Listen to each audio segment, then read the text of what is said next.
Oke, di kolom chat ada yang ingin diskusi sebelum kita mulai materi.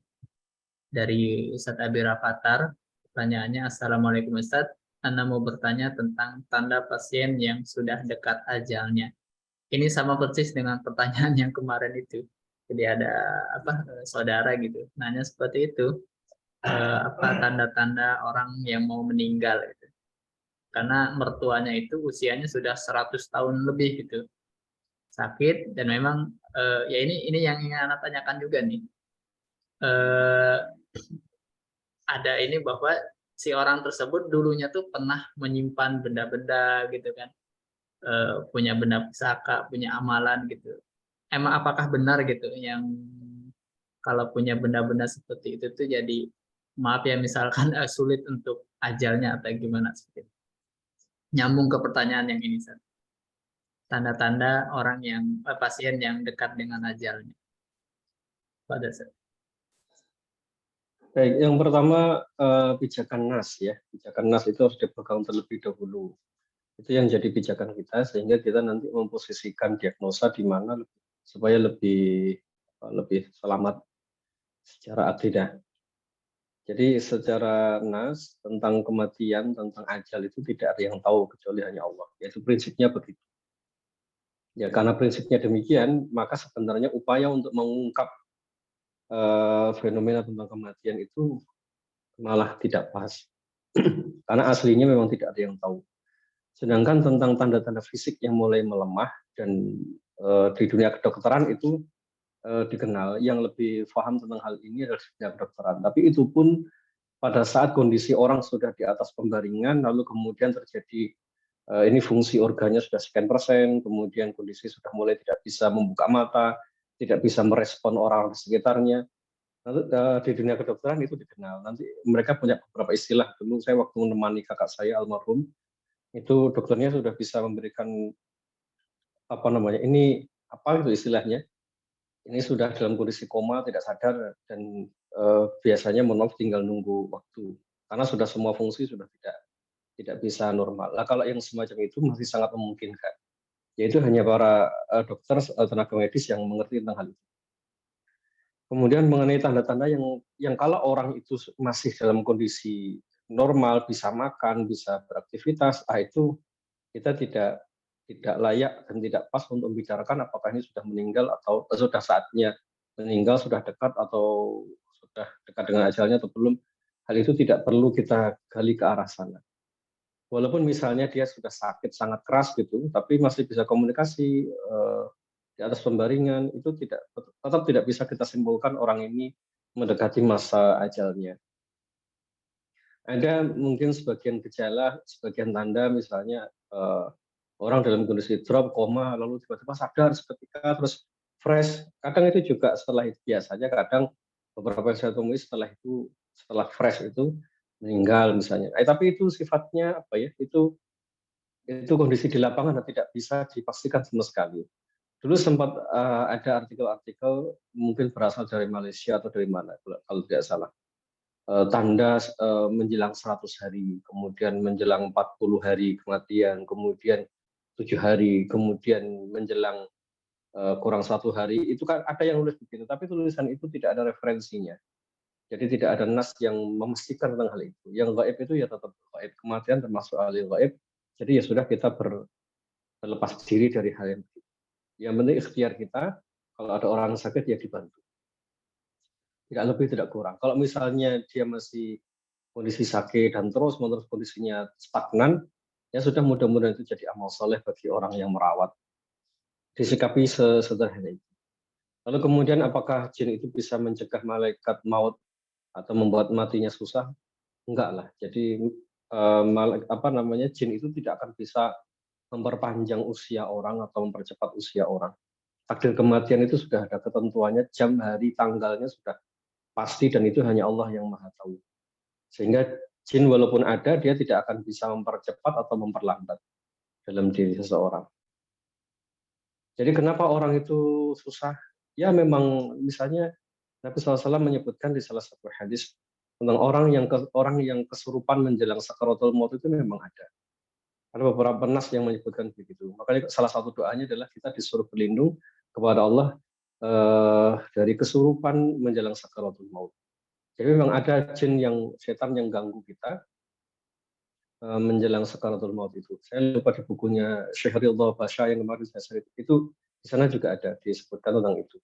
Tapi ya itu tetap saja tidak bisa kita pastikan orang ini akan meninggal kapan. Termasuk jinnya sendiri juga tidak tahu akan meninggal kapan. Dia hanya berulah. Nas yang ada itu hanya begitu. Yang paling jelas ya, syaitan itu datang ketika orang menjelang sakaratul mautnya. Ya walaupun si syaitan itu juga tidak tahu. Lalu dia muncul dalam wujud ayahnya, dalam wujud ibunya, mengajaknya pada Yahudi, Nasrani, atau yang lainnya. Atau menjadi sosok yang sangat diinginkan oleh si hamba itu. Sangat diinginkan pertolongannya. Ya sebatas itu. Lalu kemudian Imam Qurtubi menjelaskan, bagi orang-orang yang beriman, maka mereka akan mendapatkan rahmat berupa datangnya malaikat yang menghalau, menyingkirkan syaitan-syaitan yang membisikkan tadi. Beliau berpendapat begitu berdasarkan kalimat Rabbana la tuzigh qulubana ba'da idh hadaitana wa hab lana min ladunka rahmah. Maksudnya wa hab lana min ladunka rahmah itu adalah turunnya malaikat ketika seseorang menjelang sakaratul mautnya yang menolong orang beriman itu. Ya hanya sebatas itu betul-betul fenomena gaib yang kita tidak pernah bisa mendetailkan secara pasti. Ya Allah alam bisawab, kalau misalnya ada yang tahu terus ada marojiknya mungkin bisa dipakai, tapi sementara ini saya belum punya referensi tentang hal itu. Allah alam bisawab. Itu ya. Iya, Masya Allah. Jazakallah Ustaz jawabannya. Oh, yang tadi kan yang itu, yang dia punya pegangan atau apa gitu, apakah memperlambat sakaratul maut juga? Apakah ada nasnya atau gimana? Enggak lah. Itu sama sekali tidak akan memperlambat atau mempercepat kematian orang. Ya itu tadi kaitannya dengan doa kita disuruh berlindung dari syaitan pada waktu kita sakaratul maut. Ya mungkin dia berulang ganggu saja. Iya, iya. Tapi tidak mempersulit. Jadi tidak atas statement orang yang punya ilmu matinya susah. Enggak, matinya itu tetap Nah itu. sesuai jadwal. Iya, iya. Matinya, meninggalnya tetap sesuai jadwal, tidak bisa diundur dan tidak Ya, bisa diajukan. banyak yang dipahaminya seperti itu. Jadi kalau punya pegangan tuh nanti meninggalnya akan sulit seperti itu. Untuk yang tadi, yang apa istilahnya, saya kan di rumah sakit Sari Asi ya, ada kisah nyata ini. Jadi dokternya sendiri yang bilang memang ini pasien sudah 0,1% tuh nggak ada kemungkinan hidup gitu. Dokter sudah angkat tangan, udah masuk ICU dan lain sebagainya. Tapi ya itu, kalau belum takdirnya ya Allah berkehendak lain dan pasien ini bangun sembuh, bisa pulang. Digotong, bisa pulang. Padahal dokter tuh sudah yakin banget bahwa ini pasti akan lewat, ini pasti bakal lewat, kan sudah kondisinya sudah demikian parah gitu kan. Tapi ya Masya Allah, qadarullah, kalau belum kehendak takdirnya ya akhirnya hidup dan bisa kembali seperti semula seperti itu, Insya Allah. Nah itu terjadi sekitar akhir tahun kemarin, belum lama. Baik teman-teman, sudah 53 orang dan waktu juga sudah pukul 24. Kita memulai saja untuk kajian pertemuan ke-6 ini ya, Insya Allah. Bismillahirrahmanirrahim. Assalamualaikum warahmatullahi wabarakatuh. Alhamdulillah, wassalatu wassalamu ala rasulillah wa ala alihi wa sahbihi wa mawalah. Asyhadu an la ilaha illallah wa la syarikalah wa asyhadu anna Muhammadan abduhu wa rasuluh la nabiyya ba'da. Para ustadz, ustadzah, dan para seluruh peserta kajian intensif lalat dan sampah, mari kita sama-sama bersyukur kepada Allah kembali dipertemukan di majelis ini. Semoga tetap semangat ya kita mengambil keberkahan ya dari majelis ini, karena insya Allah yang kita bahas setiap malamnya itu adalah apa yang berasal dari ayat-ayat Al-Quran, ya maksudnya nas, ada berasal dari Al-Quran ataupun Al-Hadis, ataupun hadis ya, insya Allah mendapat keberkahan seperti itu insya Allah. Nah, kemudian kita juga tidak lupa memanjatkan salawat beriring salam kepada baginda kita Rasulullah Sallallahu Alaihi Wasallam, keluarganya, sahabatnya, seluruh umatnya, dan kita semua yang hadir di majelis ini semoga mendapatkan rahmat dan syafaat dari Rasulullah Sallallahu Alaihi Wasallam. Baik teman-teman sekalian, Di pertemuan pertama, kedua, ketiga itu merupakan fondasi daripada kelas ini. Kemudian pertemuan keempat dan kelima itu merupakan isinya ya, inti daripada kelas lalat dan sampah. Maka kembali kami mengingatkan untuk teman-teman mengulang khususnya di pertemuan keempat dan kelima. Kemudian di pertemuan awal kemarin kita sudah membahas kenapa kita tidak boleh istilahnya, kenapa rukyah tanpa kaidah itu sangat berbahaya, karena diantarakan berpengaruh dengan apa istilahnya keyakinan dan juga sangat rentan sekali berhubungan dengan dunia supranatural seperti itu. Nah, maka malam ini untuk tema hari ini, tema malam ini kita membahas tentang indigo dan jin nasab. Nanti mungkin Ustadz akan menjelaskan lebih detail kenapa tema ini diangkat, apa hubungannya, dan nanti bagaimana solusinya dengan konsep lalat dan sampah tersebut. Insya Allah, jadi kita seperti itu. Maka untuk keberkahan majelis malam ini, mari kita sama-sama membuka dengan lafaz basmalah dan umur Quran. A'udzubillahiminasyaitonirrajim. Bismillahirrahmanirrahim. Alhamdulillahirabbil alamin, arrahmanirrahim, maliki yaumiddin. Iyyaka na'budu wa iyyaka nasta'in. Ihdinas siratal mustaqim, siratal ladzina an'amta 'alaihim ghairil maghdubi 'alaihim waladdallin. Amin ya rabbal alamin. Oke, insyaallah. Jadi malam ini kita akan membahas tentang jin nasab dan juga indigo. Maka kepada Ustadz Muhammad Nadib Khalyani, waktu dan tempat kami persilahkan kepada Ustadz.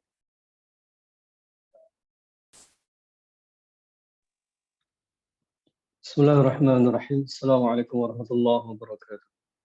Waalaikumsalam. Alhamdulillah. Wassalatu wassalamu ala rasulillah wa ala alihi wa sahbihi wa mawalah. Rabbi syrah li sadri wa yassir li amri wahlul 'uqdatam min lisani yafqahu qawli.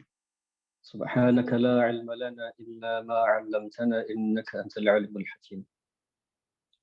Alhamdulillah, Ustaz dan saudara sekalian, Bapak Ibu yang dirahmati Allah, kita sampai di hari yang ke-6 dari 12 sesi yang akan kita rencanakan.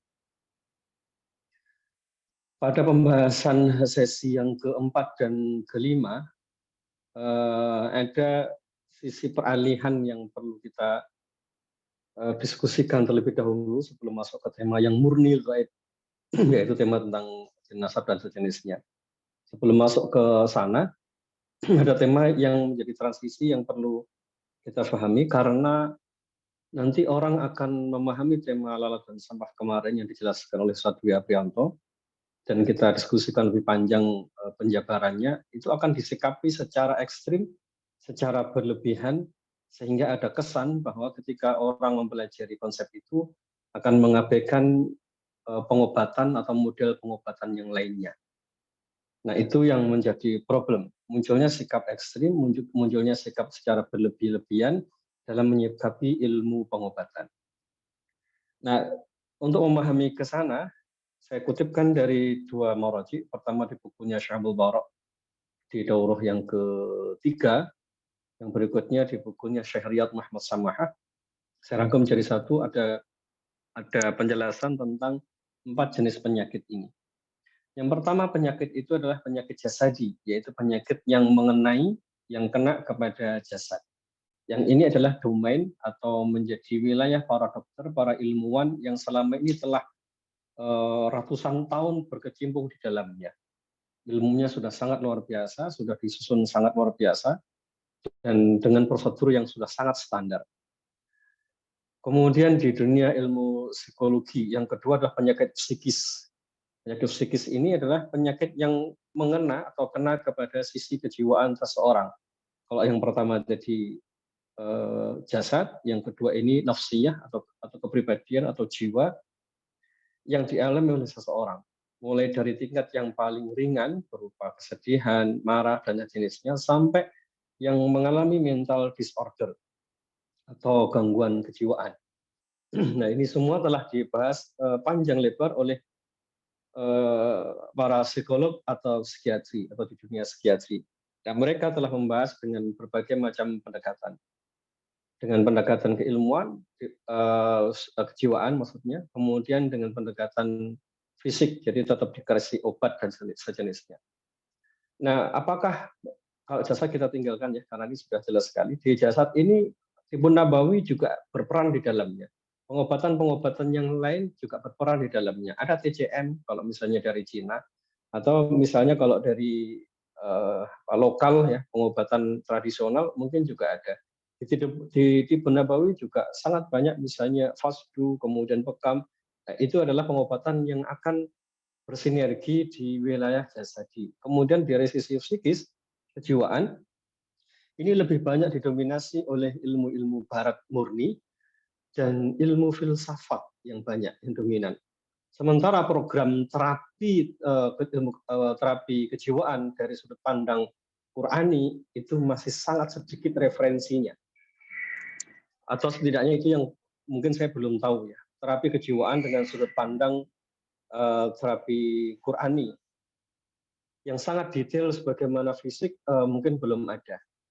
Nah, ini yang banyak didominasi oleh dunia psikiatri, kejiwaan atau dunia psikolog. Nah, dari dunia psikiatri ini kita bisa mengerti bahwa mereka menggunakan obat untuk menterapi orang yang mengalami gangguan kejiwaan. Nah, apakah cara berpikir ini ada dalam panduan Al-Quran Sunnah atau mungkin dalam hadis? Sebagaimana kita dapati kemarin, nanti kita akan temukan pula ya di bahasan selanjutnya, ada beberapa marji yang menyebutkan tentang hal ini. Orang yang mengalami gangguan psikis ini juga bisa disebabkan karena faktor fisik, sehingga terapi fisik pun berpengaruh untuk mempercepat atau membantu proses terapi psikis. Maka tidak mengherankan kenapa penjelasan dari Ibnu bahasan tempo hari ketika Rasulullah terkena sihir, kemudian beliau seperti merasa melakukan sesuatu, nah itu kan masalah dalam batin. Nah, itu yang beliau pilih pertama kali terapinya adalah dengan menggunakan bekam. Oleh karena itu berarti terapi secara fisik itu juga bisa berpengaruh ke psikisnya seseorang. Ya, terapi secara fisik itu sangat berpengaruh kepada orang, kepada hasil proses terapi. Nah, kemudian yang berikutnya terapi secara rohani. Rohani ini maksudnya adalah jin, ain, sihir. Hanya saja oleh Syekh Abdul Barak disebut sebagai penyakit rohani. Ini penyakit yang hanya bisa dijelaskan oleh nas. Ini panduan terpentingnya. Kalau jasad dan psikis ini wilayah ilmu pengetahuan yang ya dengan ilmu pengetahuan lah kita memahaminya. Tetapi kalau penyakit rohani ini hanya bisa difahami dengan Al-Quran dan Sunnah atau pendapat para ulama. Ketika penyakit ini 1, 2, 3 ini punya cara pandang yang berbeda. Kalau misalnya penyakit jasad dan psikis ini pendekatannya adalah ya sumber penyakitnya apa, kemudian model terapinya kayak apa. Semakin kita mendalami penyakitnya, maka semakin mudah untuk mencari jalan keluarnya. Nah, ada karakter yang sama di penyakit ini 1, 2, dan 3 ini. 1, 2, 3 ini walaupun sakitnya sama, bisa didekati atau bisa diterapi dengan cara yang beragam, tidak satu. Contoh misalnya nanti ada orang yang sakit secara fisik. Kadang dia bisa sembuh dengan herbal, kadang bisa sembuh dengan dibekam, kadang bisa sembuh dengan pergi ke dokter. Demikian juga orang yang mengalami gangguan kejiwaan. Ya, gangguan kejiwaan yang nomor 2. Kadang dia bisa sembuh dengan dibekam, kadang bisa disembuh dengan konseling, kadang bisa sembuh dengan terapi obat. Kadang bisa sembuh dengan diruqyah. Ini artinya berarti ada karakter yang sama, yaitu satu jenis ini, satu tipe ini tetap bisa didekati dengan berbagai macam cara. Ini kultur yang sama dalam dunia pengobatan. Maka dengan demikian penyakit rohani pun begitu. Walaupun yang tadi namanya sihir, jin dan yang lainnya, dia punya karakter, yang ketiga ini punya karakter yang mirip dengan 1 dan 2. Karakternya apa? Bisa didekati dengan cara yang beragam. Sekali lagi bisa didekati dengan cara beragam. Walaupun itu adalah gangguan jin, ain dan sihir. Hanya saja kalau di sini kita mendekati dengan cara yang berbeda, itu perlu uji klinis, perlu penelitian, misalnya kalau di jasad. Sedangkan di penyakit rohani, bisa didekati dengan cara yang berbeda, asalkan catatannya cara-cara itu ada marojiknya, ada rujukannya. Clear ya, supaya adil sudut pandangnya. Jadi pengobatan medis orang sakit fisik bisa didekati, bisa diterapi dengan berbagai macam cara, asalkan cara-cara itu kredibel, kemudian diuji, ada penelitian, diseminarkan, kemudian ada dialog untuk mengkoreksi dan seterusnya. Maka cara itu dibenarkan walaupun mungkin akan ada banyak ragam cara. Itu sebabnya sekali lagi ada orang yang nanti sembuh dengan model terapi TCM, mungkin dengan terapi herbal dan lainnya. Sah-sah saja selama itu caranya kredibel, bisa dipercaya, kemudian dengan proses yang bisa diakui secara ilmiah. Nah, di dunia ruqyah syariah atau terapi rohani pun juga demikian. Jadi, penyakit rohani yang namanya jin, sihir, dan sejenisnya, itu tidak dimonopoli atau tidak harus selalu diruqyah saja, karena ini punya karakter yang sama dengan penyakit yang satu maupun yang dua. Kenapa begitu cara berpikirnya? Ingat kembali kajian hari pertama. Ya, ingat kembali kajian di hari pertama. Di sana ada beberapa hadis ketika Nabi SAW menyikapi orang yang mengalami gangguan dengan ragam cara, dengan cara yang beragam. Contoh hadis yang paling jelas adalah tentang sihir misalnya. Walaupun ini posisinya di penyakit rohani, sihir itu bisa diobati dengan kurma ajwa. Nabi dengan sangat jelas menyebutkan hal itu. Nanti di sebagian ulama menyebutkan sihir itu diterapi dengan menggunakan daun bidara, lalu dibacakan Al-Quran dan sejenisnya. Kenapa kok tidak dibacakan Al-Baqarah saja? Kenapa kok tidak diruqyah saja? Karena ini adalah wilayah pengobatan. Wilayah pengobatan itu salah satu sifatnya, sakit itu bisa dilihat dari berbagai sudut pandang dan bisa diterapi dengan berbagai sudut pandang pula. Tidak selalu satu. Nah, inilah yang perlu kita renungkan bersama dari ketiga penyakit ini. Maka kita punya kesimpulan, oh berarti kita punya kesempatan untuk melihat penyakit ini dengan sudut pandang yang banyak. Tidak harus menggunakan sudut pandang yang satu sudut pandang saja. Lalu bagaimana cara memilihnya? Nah, itu soal skill, soal kemampuan sang terapis untuk melihat mana yang paling maslahat untuk diri si pasien. Saya ingin contohkan ini misalnya untuk kasus orang yang mengalami gangguan kejiwaan. Ada sebagian gangguan kejiwaan itu yang biiznillah, dengan izin Allah, dengan ruqyah syariah sembuh. Tapi juga tidak sedikit mereka yang mengalami gangguan kejiwaan itu sembuh ketika mereka dibawa ke rumah sakit jiwa. Dan itu fakta di lapangan kan demikian. Nah, ini berarti masing-masing disiplin ilmu ini punya kontribusi yang manfaat dalam dunia terapi. Nah, inilah yang saya dapati adab yang sangat baik ketika dicontohkan oleh Syekh Abdul Barak. Waktu itu beliau sedang menterapi pasien kita waktu itu di Jakarta, di daurah yang kedua atau ketiga, saya lupa. Ketiga ya, daurah yang ketiga. Waktu itu beliau menterapi seorang pasien yang terkena kanker. Nah, salah satu statement beliau adalah, ini murni sihir. Ya, ini murni sihir. Tetapi beliau kemudian tidak mengambil alih semua proses terapi, sampai beliau bilang tidak usah ke dokter lagi, enggak begitu. Beliau tetap bilang ini murni sihir. Lalu kemudian beliau sampaikan, tolong setelah ini tetap konsultasi dengan dokter. Itu adalah cara bersikap yang adil. Secara ilmu pengetahuan, cara bersikap beliau memposisikan sebagai seorang peruqyah, namun beliau masih menempatkan disiplin ilmu yang lain, tujuannya untuk agar pasien tetap mendapatkan haknya. Mungkin begitulah yang paling pas.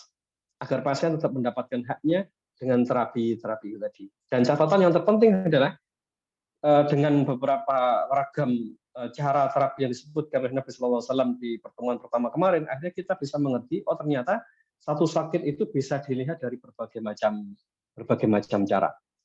Nah, lalu bagaimana nanti posisi tazkiyatun nufus atau lalat sampah yang sekarang kita bahas ini? Baik, alur berpikirnya, maaf, yang keempat ya. Yang keempat ini adalah penyakit itu kombinasi. Dan ini yang paling banyak. Sedikit sebuah penyakit itu berdiri sendiri murni sakit. Hanya murni jasad. Rata-rata nanti akan ada kombinasi dengan penyakit psikis, mungkin gangguan jin, yang psikis, atau mungkin disertai dengan gangguan jin. Rata-rata mengalami penyakit itu kombinasi. Itu sebabnya nanti Kenapa ada orang dibacakan Al-Quran padahal dia sakit keras ya, fisiknya sakit gitu. Lalu dibacakan Al-Quran sembuh.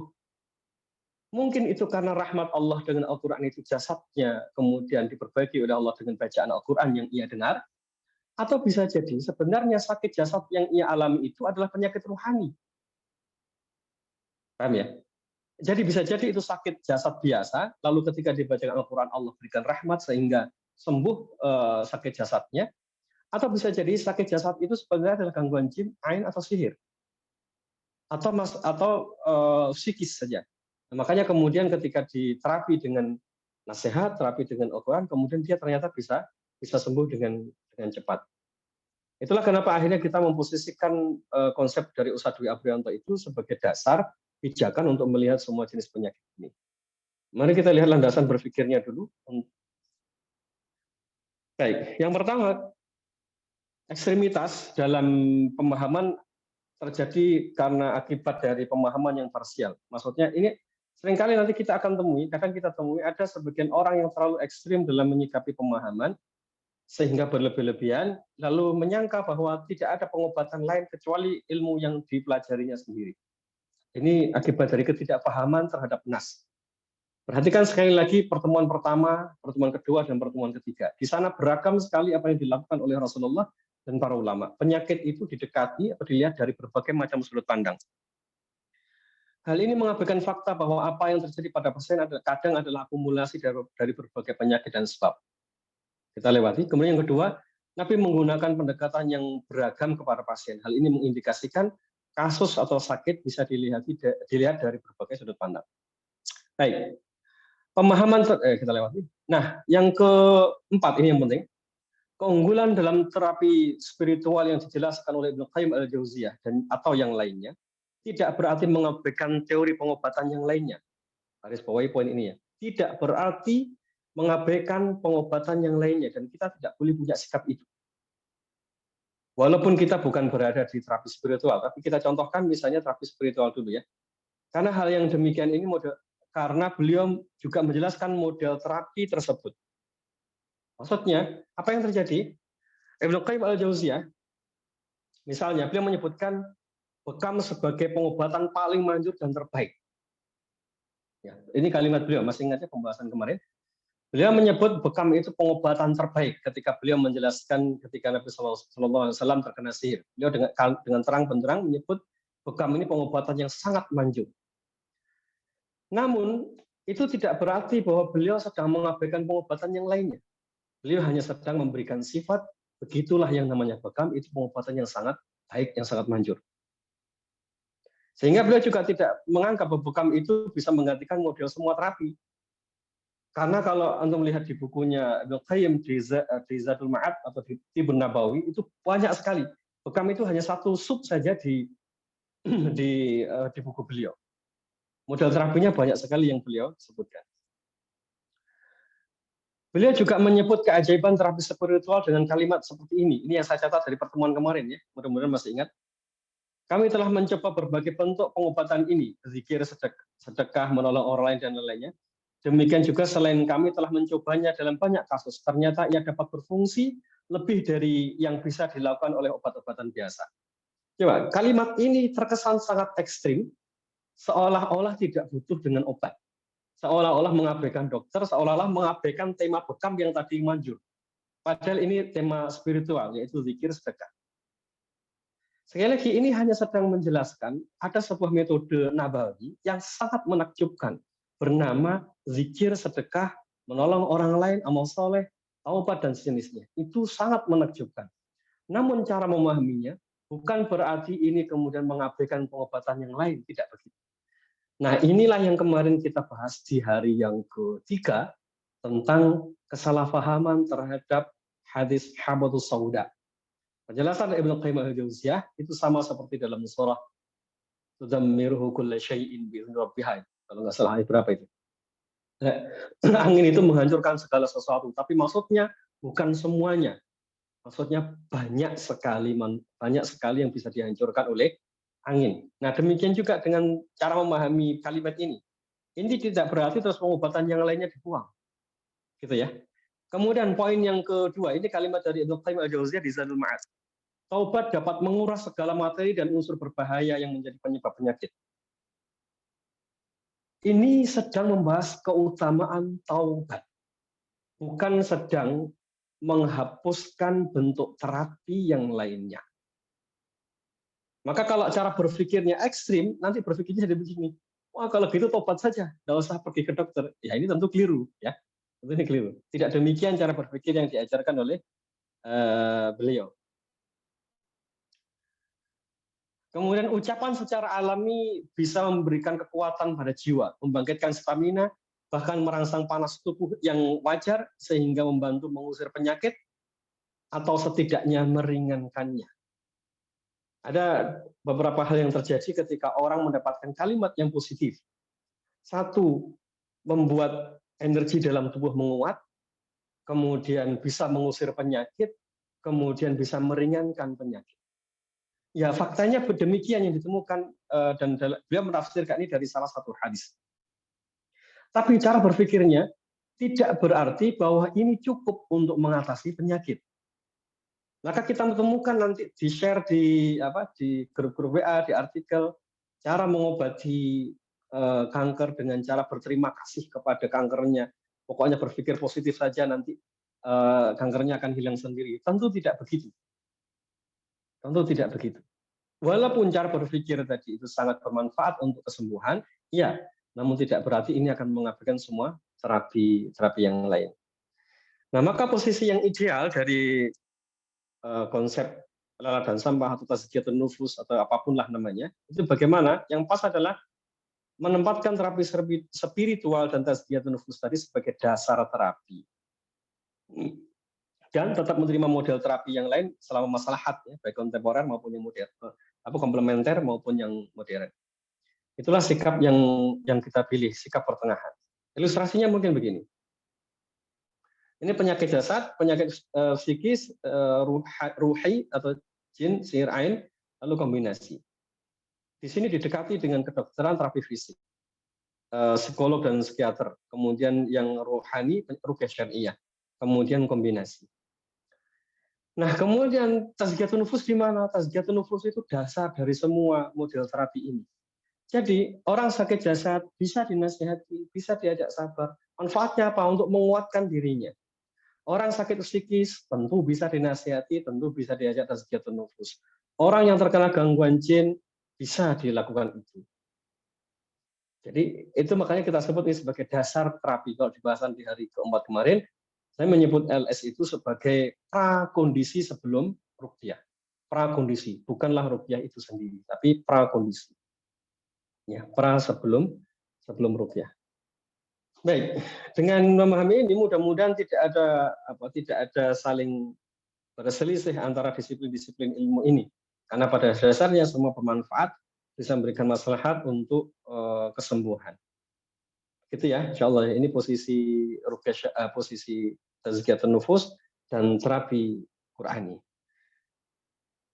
Nah, ini yang disebutkan tadi ini saya ulang ya, kalimat dari Ibnu Qayyim al-Jauziyah.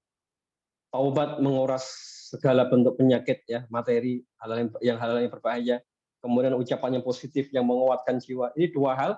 Ini LS1, ini LS2.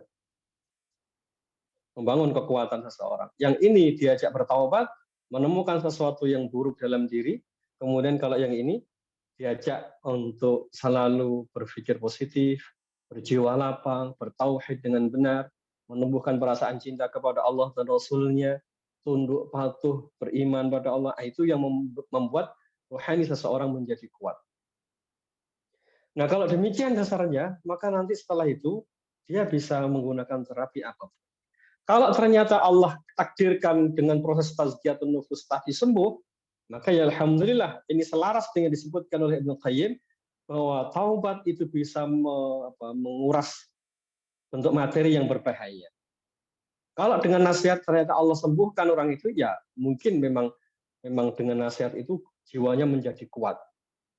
Maka ini bisa diterapkan di semua kondisi, termasuk gangguan jin, sihir, dan sejenisnya. Baik, saya ulangi lagi. Untuk terapi apa namanya terapi rohani yang nomor 3 ini, karakter dasarnya tidak membutuhkan klasifikasi penyakit. Teori patologi di sini tidak diperlukan. Kalau dokter patologi ya, nama-nama penyakit dan semua sifat-sifatnya ini. Ini di terapi rohani tidak diperlukan. Karena nanti ujungnya terapinya sama. Yaitu bacakan Al-Quran, amalkan yang disunahkan dalam Islam, sedekah, berbuat baik, zikir, sabar, memaafkan, ya itu yang disunahkan. Terapinya sama, hanya itu saja. Jadi klasifikasi penyakit-penyakit tadi tidak diperlukan di terapi rohani. Kemudian karakter yang kedua yang ada di terapi rohani ini adalah perlu hujah, perlu nas, perlu pendapat ulama untuk mendukung setiap pendapat kita. Nah, gitu ya, ini supaya tidak terjadi kesalahpahaman antara beberapa disiplin ilmu itu. Nah, sekarang kita masuk teori yang banyak berkembang di dunia ruqyah syariah, yaitu indigo dan jin nasab. Jin nasab dulu. Kenapa teori ini muncul ya? Kenapa konsep ini muncul? Sebentar. Karena konsep ini sangat berpengaruh dalam terapi. Ini bukan hanya analisa, ini yang saya lakukan dahulu. Jadi kalau nanti saya cerita sesuatu, ini karena saya mengalaminya dan saya pernah punya cara berpikir demikian. Sehingga dahulu cara berpikir tentang jin nasab ini kayak offset gitu. Kenapa? Karena terlalu berlebihan. Sampai dulu saya mendefinisikan kalau orang punya gangguan penyakit genetik satu, kemudian penyakit yang sifatnya menurun seperti diabetes dan sejenisnya, langsung kita simpulkan ini ada jin nasab. Betapa pemikiran ini akhirnya berpengaruh kepada cara menyimpulkan, berpengaruh pada diagnosa, berpengaruh pada terapi. Kan ruwet kalau begini cara berpikirnya. Termasuk nanti penyakit yang serupa dalam rumah, langsung kita simpulkan itu adalah jin nasab. Dulu saya sangat lama masuk dalam tema ini, sangat lama.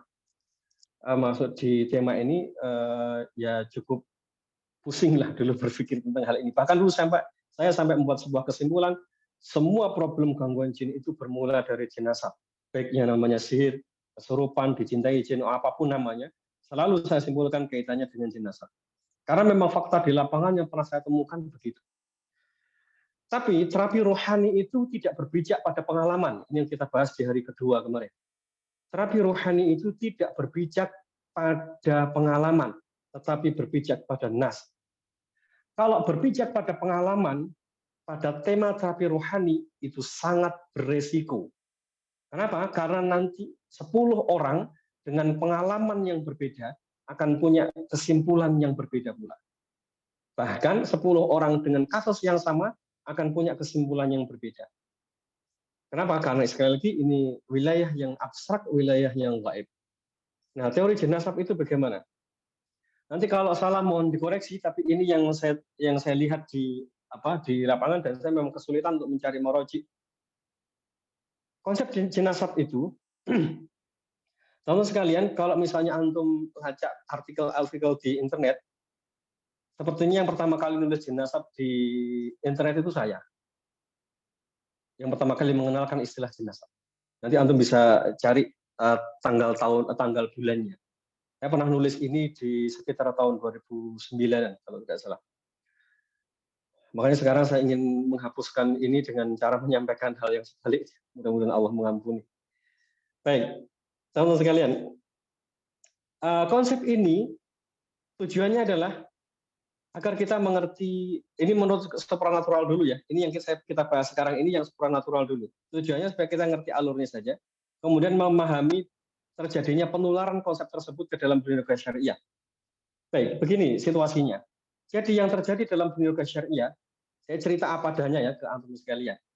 Tidak semua konsep yang ada di dunia syariah yang berkembang, yang didiskusikan, yang digunakan untuk menyimpulkan, itu semuanya berdasarkan maroji Timur Tengah. Tidak semuanya.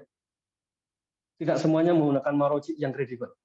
Ada sebagiannya itu pengalaman. Yang kedua ada sebagiannya itu marojinya bersinggungan dengan dunia supranatural. Memahami konsep tersebut, nah baik. Yang pertama, apa sih konsep jin nasab itu? Ini sekali lagi ini konsep yang ada di dunia supranatural. Adanya perjanjian muamalah antara manusia dan jin. Perjanjian ini akan menyebabkan adanya ikatan secara turun-temurun, karena itu bagian dari perjanjian itu. Jadi kalau saya bermuamalah dengan bahasa jin, lalu setelah itu nanti jin itu akan ngikut di anak keturunan saya. Gitu. Bentuknya bisa berupa akad yang secara zahir dilakukan, jinnya nongol, atau kita baca lalu jinnya nongol, bikin akad, atau sekedar membaca amalan-amalan tertentu. Ikatan perjanjian itu menyebabkan keturunan akan otomatis memiliki bakat warisan sebagai lanjutan, baik anak tersebut meminta maupun tidak diminta. Jadi dunia supranatural meyakini proses perpindahan tersebut sebagai kelanjutan atas ilmu, ritual, atau kemampuan, atau yang lainnya, atau kelanjutan dari jasa yang pernah dilakukan. Diyakini pula bahwa jin tersebut akan memberikan jasa serupa dengan yang dia berikan kepada leluhurnya. Apakah semua anak dan keturunan akan mendapatkan warisan ini? Secara umum tidak. Yang mendapatkan warisan itu hanya anak yang disayangi biasanya, atau karena dia punya sifat-sifat tertentu yang mirip. Nah, karena asumsinya ada ikatan perjanjian, ya, ada ikatan perjanjian atas dasar pemahaman ini, maka cara mengakhiri perjanjian ini adalah dengan melanggar pantangannya atau membatalkannya. Makanya kalau dalam dunia supranatural misalnya ada orang pernah belajar ilmu gaib, lalu misalnya kekebalan ya, bagaimana cara menyelesaikannya? Ya langgar aja pantangannya. Misalnya makan pisang emas gitu ya, untuk melepas ilmu kekebalan. Jadi melanggar apa yang menjadi kesepakatan dengan sendirinya akan hilang sendiri ilmunya. Nah itu menurut versi dunia supranatural. Nah, dalam konsep supranatural pula diyakini begini, jin itu akan mau pindah lepas kalau dia menemukan majikan yang baru, satu majikan yang baru, atau dikalahkan oleh orang yang punya kemampuan yang lebih kuat. Makanya dulu kita biasanya diagnosanya sampai begini. Ini sekali lagi ini berlebih-lebihan. Kalau misalnya orang meruqyah gitu, kadang orang alami gangguan gitu, itu yang saya lakukan dulu. Saya melihat ini yang satu ada gangguan nasab, yang satu ada gangguan nasab. Sebelum saya ruqyah, saya minta dua orang ini untuk saling meruqyah. Ngerti kenapa maksudnya?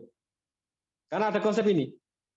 Jadi satu itu akan kalah kalau dia bisa dikalahkan oleh orang makhluk yang lebih kuat darinya.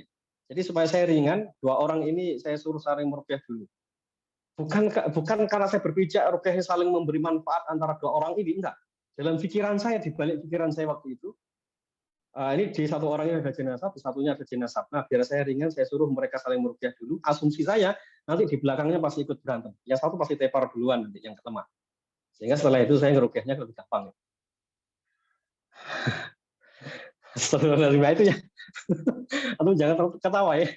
Ini dulu ya saya lakukan begitu. Makanya saya mohon ampun pada Allah. Konsep ini membuat pikiran saya menjadi liar begitu. Makanya sekarang saya nasihatkan ke antum semua, sudahlah jangan ikuti terlalu jauh, kita cari referensi yang kredibel yang ada marojinya, yang bisa dijadikan pegangan. itu yang pernah kita lakukan dahulu. Nah, ini adalah konsep yang ada di dunia supranatural. Lalu kemudian bagaimana dengan konsep ruqyah syariah? Apakah ada maroji yang asli yang berasal dari ruqyah syariah? Nah, faktanya di lapangan itu begini. Ya, di lapangan itu awalnya tidak ada maroji tentang jenazah. Sulit sekali mencari tema jenazah di buku-buku klasik, atau jangankan di buku klasik, di fatwa-fatwa para ulama saja, itu yang bahas tema ini sangat sulit ditemukan. Lalu kemudian, ya kita kan jalan saja tuh, kita meruqyah ketemu satu kasus, anak kena gangguan, ternyata orang tuanya punya tuh, nanti ngeruqyah lagi, oh ini ada anak kena gangguan, begitu dicek bapaknya sama ibunya punya ini dan itu. Terus begitu, akhirnya disimpulkan, fakta yang kita temukan di lapangan, kalau ada anak mengalami gangguan, besar kemungkinan orang tuanya ada gangguan. Atau orang tuanya pernah bermuamalah dengan bangsa jin. Lalu kemudian kita temukan pula, ada 1-2 anak yang punya keluhan sama-sama indigonya. Bisa melihat makhluk halus. Ada lagi yang gangguan sebelum balita. Semua itu akhirnya kita simpulkan, begitu ketemu data ya, oh bapaknya punya ini, mbahnya punya ini. Lalu setelah itu langsung kita simpulkan waktu itu, oh ternyata leluhurnya punya sesuatu. Dan disitulah akhirnya klop ketemu yang kita temukan di lapangan, temuan itu sifatnya dugaan ya, kesimpulan personal. Ya, itu temuan itu sifatnya kesimpulan kita sendiri. Jadi kita punya data, itu kan tergantung bagaimana cara kita nyimpulkan. Itu yang tadi saya sebutkan, dunia gaib ini mau disimpulkan model apapun bisa.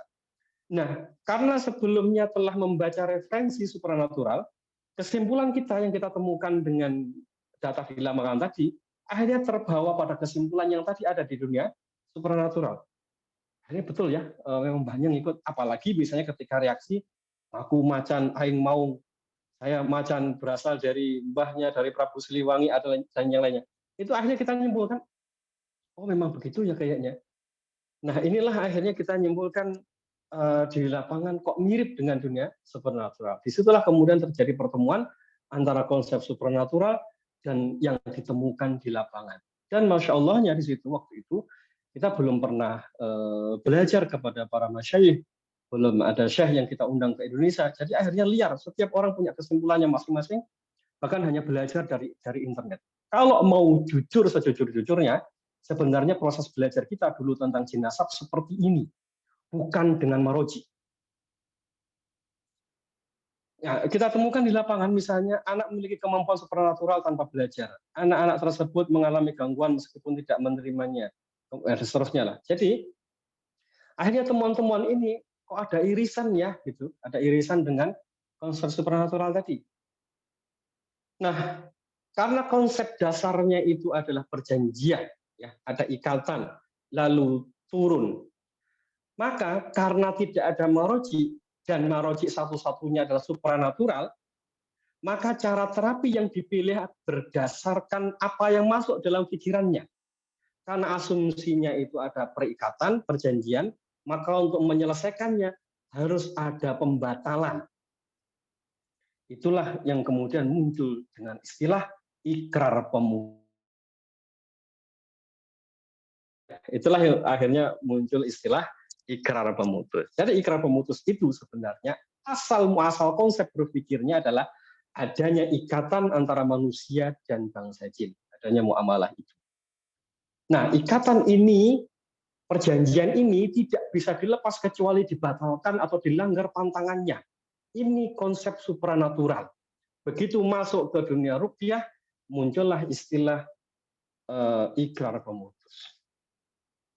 Oke, clear ya duduk perkaranya. Kenapa teori jin nasab ini mempengaruhi dalam proses terapi ruqyah syariah. Mari kita lihat kemudian bagaimana pendapat para ulama tentang hal ini. Jin nasab, ya, jin nasab. Jin nasabnya memang tidak dibahas, tapi kita punya sandaran yang mungkin bisa membuat kita perlu berpikir ulang tentang konsep nasab ini. Yaitu salah satu hadis dari Rasulullah SAW, janganlah kalian mencela mayat karena mereka telah menjumpai apa yang telah mereka kerjakan. Baik, sebelum ke sini, fakta-fakta yang kita temukan di lapangan tidak ada nas secara pasti, atau mungkin kalau tidak ada, saya keliru juga ya. Saya belum tahu ada nas secara pasti menyebutkan tentang berpindahnya jin secara turun-temurun. Bahkan ini bertolak belakang dengan sejarah para sahabat. Nanti akan saya sebutkan beberapa riwayat yang memang ternyata ini berbeda dengan teori di dunia supranatural tadi. Mayoritas referensi yang menyebut tentang jin tadi adalah referensi supranatural. Bahkan di sana sangat detail. Hanya saja sedikit penjelasan ulama tentang faktor turunan ini. Tapi sangat berbeda dengan, kalaupun ada, penjelasannya sangat berbeda. Ini nanti kita pakai pendapat dari Syahriyat Muhammad Samah.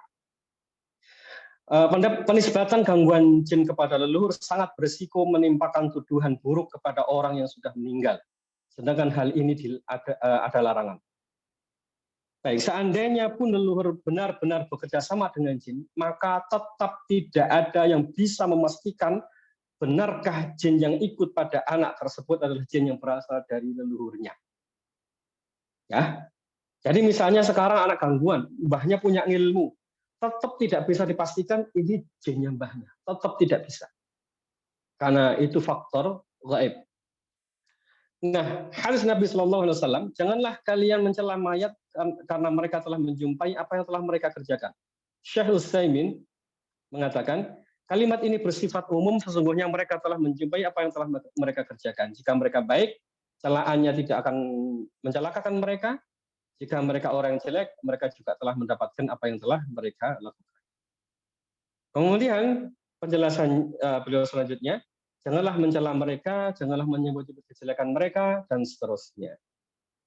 Ya, dilarang menyebut keburukan mereka. Baik, mari kita lacak beberapa kisah. Kenapa tadi saya sebut ini ya, bahkan bertentangan, bertolak belakang dengan fakta yang ada dalam sejarah para sahabat. Ini saya ambilkan dari tafsir tafsir Ibnu Katsir, surah Al-Ahqaf ayat 29 hingga 32. Nanti bisa dilihat di tafsir Ibnu Katsir. Singkat cerita, saya singkatnya, ini ada seorang laki-laki yang bertemu dengan Umar bin Khattab, kemudian mereka berdialog. Laki-laki ini pada masa sebelumnya dia adalah seorang tenung, tukang tenung atau peramal. Dia punya ilmu gaib dan dia punya kawan dari bangsa jin. Lalu ketika turunnya Nabi SAW menjadi seorang rasul, turunnya Al-Quran, maka kemudian jin yang menjadi temannya ini mendatangi laki-laki ini dan menyampaikan perihal turunnya wahyu dan perihal ada sosok seorang nabi akhir zaman, yaitu Rasulullah.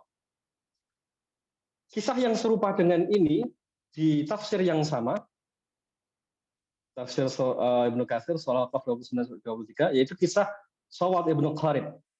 Ini dia punya khadam dari bangsa jin. Dia punya khadam dari bangsa jin.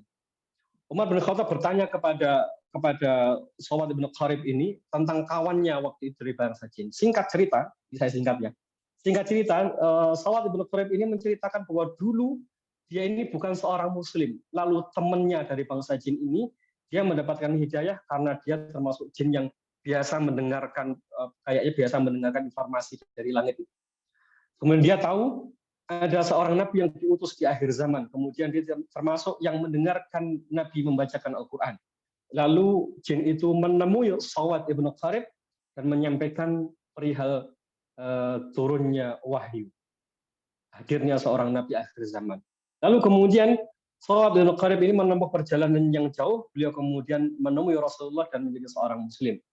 Di ujung cerita, di ujung riwayat ini, Umar bertanya kepada Sawad ibnu Qarib, apakah temanmu itu masih juga datang padamu? Sawad menjawab, sejak aku membaca Al-Quran, tidak pernah lagi datang kepadaku. Dan sebaik-baik pengganti adalah kitabullah. Teman-teman sekalian, dua kisah yang sama, yang serupa, kisah sebelumnya dan kisah ini, itu ujungnya hanya begini. Perhatikan cara berpikirnya. Kisah ini nanti akan berbeda cara berpikirnya kalau frame-nya tidak sama. Cara berpikirnya coba perhatikan di dua kisah ini. Pada kisah ini tidak ada cerita kemudian Umar bin Khattab meruqyah Sawad ibnu Qarib atau laki-laki yang tadi di kisah sebelumnya. Ini kan beda kayak kita. Kalau misalnya ada orang datang dulu pernah punya jin cerita gitu, pasti kita mikirnya diruqyah dulu, jangan-jangan jinnya masih ada. Kan gitu ya.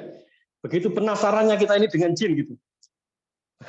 Begitu luar biasanya batin kita penasaran dengan jin. Jadi kalau ada orang punya latar belakang, punya khodam dari jin, pasti salah satu yang kita usulkan itu, ayo ruqyah dulu, siapa tahu masih ada jinnya nempel.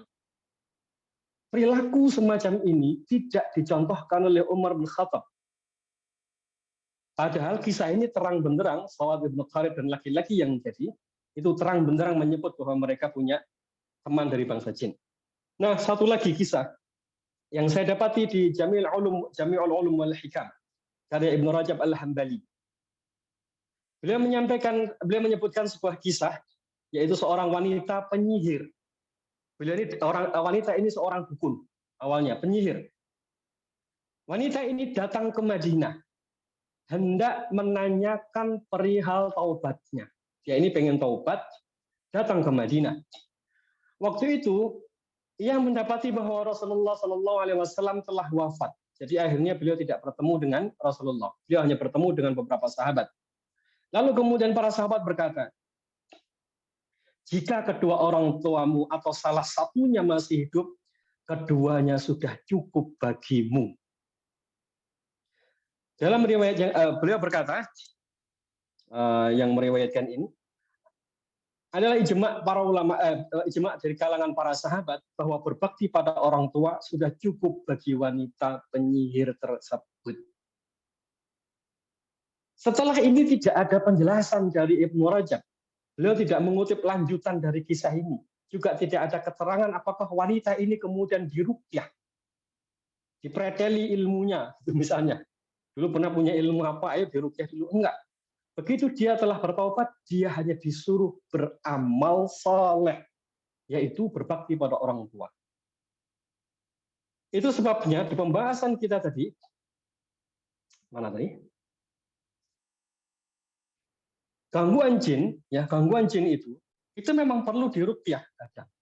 Tetapi dengan konsep tazkiyatun nufus atau terapi Qur'ani, tidak selalu jalan keluar atas gangguan jin itu diruqyah. Sandarannya apa? Sandarannya berdasarkan kisah ini tadi. Mana tadi? Kisah disebutkan oleh Ibnu Rajab Al-Hambali dalam kitabnya. Jadi wanita ini tidak diruqyah. Jadi ya jinnya kemana? Ya sudah, taubat ya sudah. Karena taubat itu yang lebih utama. Yang perlu diselesaikan pertama kali adalah hubungan dengan Allah. Hubungan dengan jin itu dengan sendirinya akan hilang. Membuat skala prioritas semacam inilah yang kadang terlewatkan dalam proses terapi. Coba bayangkan kalau seandainya wanita ini seluruh hidupnya kemudian disuruh ruqyah. Apa nggak jadi aneh nanti riwayat ini? Nanti akhirnya kesimpulannya berarti supaya orang bisa sempurna dari tobat itu adalah dengan diruqyah. Padahal tobat itu, jalan kesempurnaan dari tobat itu ya cukup dengan taubat lalu memperbanyak amal soleh, dan itu sudah cukup, lebih dari cukup. Maka inilah yang kita temukan nanti di lapangan. Misalnya kalau kita mengalami bertemu dengan kasus-kasus di lapangan, kadang yang kita sarankan hanya coba berbakti pada suami, coba berbakti pada orang tua, coba perbanyak sedekah, coba perbanyak taubat. Sandarannya apa? Sandarannya ini, Pak. Jadi jin itu tidak harus diselesaikan dengan model terapi syariah. Itu hanya satu bagian saja. Baik, kita lanjutkan. Lalu apa konsep jin nasab? Konsep nasab tadi. Nah, kita tidak menemukan marojik kecuali ini. Saya menemukannya di bukunya Syariat Muhammad Samaha, tapi dengan penjelasan yang sedikit berbeda. Jin tidak termasuk penyakit menular. Ya, garis bawah poin ini. Jin tidak termasuk penyakit menular, akan tetapi dapat berpindah jika ada faktor pendukung.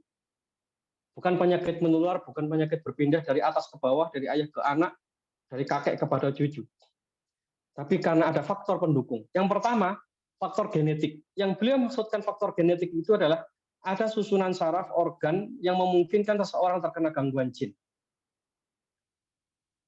Ini maksudnya berarti sebagian gangguan jin itu karena orangnya memang memungkinkan untuk diganggu. Mungkin salah satu sebabnya adalah faktor fisik. Kemudian beliau mengatakan, jika kita dapati mereka mengidap penyakit yang sama, maka kita boleh meyakini sebab penyakit yang menimpa anak yang sebelumnya tidak jelas tersebut. Maksudnya itu karena faktor genetik yang sama. Jika kita tidak mampu mendiagnosa kondisi seseorang, maka seharusnya kita segera mencari informasi tentang keadaan ayahnya, ibunya, saudara-saudaranya. Maksudnya begini, ada anak yang sakit nih misalnya. Lalu kemudian kita tanya, apakah ayahnya ada yang sakit? Apakah saudaranya ada yang sakit? Kalau iya, oh berarti ini ada faktor genetik yang serupa, sehingga mereka bisa mengalami sakit yang sama. Tidak ada kaitannya dengan jin yang berpindah, tetapi kondisi sakit, kondisi fisiknya, kondisi ruhaninya yang memang memungkinkan untuk terkena gangguan jin. Itu artinya berarti bukan turun-temurun, bisa terkena dimanapun. Gitu. Bisa terkena dikirim orang, bisa terkena ketempelan di waktu camping, bisa ketempelan di sekolah, atau yang lainnya. Itu disebabkan karena kondisi fisiknya memungkinkan, kondisi spiritualnya memungkinkan. Kemudian faktor yang ketiga itu faktor lingkungan. Yaitu ini muncul karena pengaruh keluarga, yaitu pendidikan yang buruk. Baik, garis bawahi poin ini. Baik. Ini faktor yang kedua. Faktor pengaruh keluarga. Masih ingat kemarin di skema yang kita buat, salah satu faktor yang menyebabkan problem di ring berapa? Keluarga? Ring 1. Ring 1. Faktor pola asuh dan pendidikan. Ini bisa muncul karena pengaruh keluarga. Kemudian faktor psikologis, namun beliau menyebut sebagai budaya. Faktor psikologis ini menurut beliau maksudnya adalah perasaan berlebihan, kemarahan, dan lain-lainnya. Ini faktor psikis. Ring berapa? Ring ketiga. Jadi kemarin saya bikin ring 1, ring 2, ring 3 itu karena salah satunya disebabkan karena ada penjelasan atau kalimat dari Syekh Riyad Muhammad Samahah ini. Jadi diagram yang kita buat kemarin, saya merujuknya kepada beliau. Baik, berpijak pada penjelasan Syekh Utsaimin dan Syekh Riyad di atas, maka wajib berhati-hati menanyakan masalah keturunan, faktor keturunan, agar tidak jatuh pada vonis atau menyebut keburukan orang yang telah meninggal atau bahkan menfitnahnya. Teman-teman sekalian, saya ingin cerita satu kasus dulu yang awal-awal pertama kali kita belajar ruqyah waktu saya di Surabaya sekitar tahun 2004-2005, sekitar tahun itu. Ada seorang perempuan yang diruqyah bolak-balik kesurupan tidak selesai-selesai. Konsep ini telah masuk di pikiran kita waktu itu. Dan kita menyimpulkan ini ada faktor leluhurnya. Ada pusaka di keluarga besar, Mbak. Ada orang tuanya punya ilmu itu. Waktu itu kita saking semangatnya dalam ruqyah, termasuk yang kita pakai adalah ucapan jin itu. Jin yang ngomong kalau ini dari bapaknya, karena bapaknya punya keris dan sejenisnya. Wis karena ini reaksinya luar biasa, berkali-kali ruqyah nggak kehitung jumlahnya, nggak sembuh-sembuh juga. Akhirnya kita inisiatif mendatangkan ayahnya. Tahu apa yang disampaikan ayahnya? Ayahnya bilang, demi Allah saya difitnah. Ya, karena kita berbicara pada teori tadi. Itu yang kita mengkhawatirkan. Jadi ini kita perlu berhati-hati. Kemudian yang kedua, menurun atau tidaknya jin sebenarnya adalah misteri, tidak bisa dibuktikan secara final, hanya bersifat dugaan semata. Kemudian kita tidak boleh menanyakan hal tentang penyakit yang sama pada anggota keluarga. Kita boleh menanyakan, dan tidak. Kita boleh menanyakan penyakit yang sama yang dirasakan oleh anggota keluarga termasuk leluhur. Bukan bertanya tentang amalnya. Baik. Metode tersebut, maksudnya metode untuk melepas ikatan jenazah tadi, tidak harus dipakai. Dulu yang saya pakai menghadirkan keluarga besar, bahkan kasus jenazah dulu saya minta keluarganya semua hadir, sampai ada 30 orang, saya minta hadir semua waktu itu. Ya, karena saya pakai teori itu. Kemudian faktor genetik itu artinya ada kesamaan problem fisik yang perlu diselesaikan. Lingkungan artinya ada problem secara pola asuh dan keluarga dan perjalanan hidupnya. Psikis artinya ada emosi dan faktor kejiwaan yang perlu diselesaikan. Inilah yang dimaksud oleh Syekh Riyad Muhammad Samahah tentang problem jin masal. Nah, indigo bagaimana? Indigo disebutkan oleh Allah SWT dalam Surah Al-A'raf ayat 27. Imam Qurtubi menyatakan, ya, ini ada kalimat begini, sesungguhnya ia dan pengikutnya melihat kamu dari suatu tempat dan kamu tidak bisa melihat mereka. Imam Qurtubi menyatakan ini dalil bahwa jin itu tidak bisa dilihat. Kemudian ada pendapat yang lain yang mengatakan firman Allah ini menunjukkan jin itu tidak bisa dilihat kecuali pada zaman Nabi, karena jin dimanfaatkan untuk membuktikan kenabian. Dan ini termasuk masalah kemujizatan. Jadi kalau ada anak bisa melihat gangguan jin, ini faktornya apa? Nah, temuan di lapangan begini. Munculnya indigo yang paling pas untuk dijadikan sebagai referensi adalah pendapatnya Syekh Riyad Muhammad Samahah, yaitu bahasan di ring 1 dan ring 2 di pertemuan sebelumnya. Oke ya, itu kenapa kemudian nanti silahkan lihat video kajian Kerem yang kemarin ya, yang terakhir tentang tantrum pada anak-anak itu karena ada problem di ring 1 dan ring 2. Baik, teman-teman sekalian, pembahasan ini maksudnya adalah karena tidak ada maroji yang memadai, maka jangan memasuki wilayah gaib terlalu berlebihan sampai betul-betul kita punya sandaran. Manfaatnya apa, Pak? Tidak masuk wilayah gaib terlalu berlebihan. Seperti tadi misalnya, saya sampai mendatangkan keluarga besarnya, kemudian ngadu orangnya dalam terapi. Itu akan membuat Kenapa teori-teori itu perlu kita sederhanakan supaya kita tidak terlalu rumit memahami gangguan jin. Jangan terlalu masuk wilayah gaib tanpa sandaran yang bisa dipegang. Saya buat analogi sederhana begini. Baik. Bapak sekalian, mana yang kira-kira lebih menyenangkan? Ya, bagi kita ini, mana yang lebih menyenangkan? Gambar ke-1 atau gambar kedua? Kalau kita ngalamin, gambar ke-1 atau gambar kedua? Sekuat apapun kita ini punya kemampuan ya mengalahkan ikan hiu itu. Kalau posisi kita di dalam air begini, oksigen habis, wassalam. Sekuat apapun, sepinter apapun kita mengalahkan jin itu, si ikan hiu ini, kalau posisi kita di dalam lautan, posisi kita tetap lemah. Bagaimana dengan posisi yang kedua? Ikan hiunya ke daratan. Apa yang bisa kita lakukan? Senyum. Malah kita selfie dengan ikan hiunya.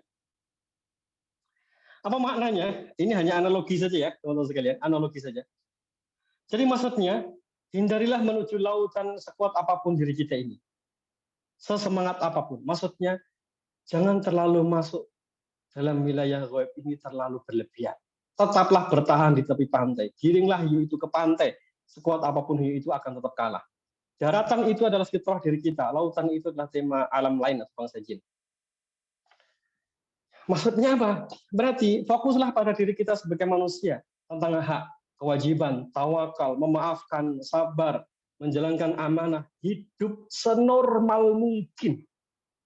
Ya, hidup senormal mungkin.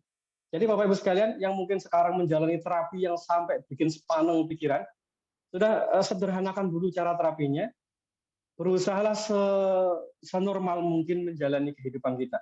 Jadi pagi bangun tidur masak, ya masak.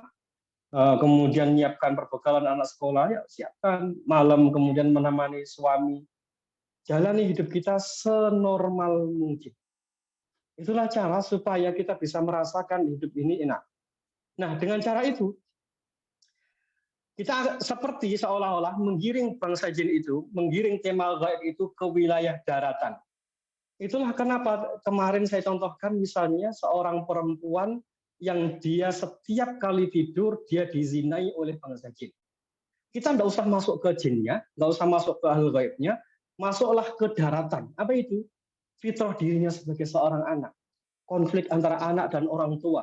Kezaliman orang tua kepada anak. Itu tema zahir yang setiap orang mengalaminya. Selesaikan itu. Itu sama halnya nanti kita sedang menarik syaitan itu ke wilayah zahir. Dan itulah yang dilakukan oleh Ustadz Dwi Aprianto yang kemarin saya ceritakan di hari keempat. Beliau fokus kepada taubat, menyadari kekeliruan di masa lalu, memperbaiki diri dan biiznillah problem yang beliau alami berupa sihir itu Allah selesaikan. Ini tema tambahan keajaiban hidup. Baik, ini contoh saja. Lalu sebutkan tentang macam-macam tentang tidur. Kemudian setelah kamu berduka cita, Allah menurunkan kepadamu keamanan, rasa kantuk yang meliputi segolongan orang darimu. Ngantuk itu rahmat dari Allah. Saya tidak tahu sekarang majelis ini apakah banyak rahmat Allah sehingga tidur semua. Wajahnya lain. Insyaallah nyimak. Banyak rahmat Allah nih. Sehingga itu semua. Baik. Kasir kemudian menyebutkan firman Allah Allah berfirman menyebutkan apa yang pernah Dia turunkan kepada hamba-hambanya berupa ketenangan dan rasa aman, yaitu kantuk yang meliputi mereka, sedang mereka masih tetap dalam keadaan menyandang senjata. Baik, teman-teman sekalian, ngantuk itu bagi orang-orang beriman itu tanda rahmat Allah. Dan itu waktu paling baik untuk beristirahat. Kenapa ini saya angkat?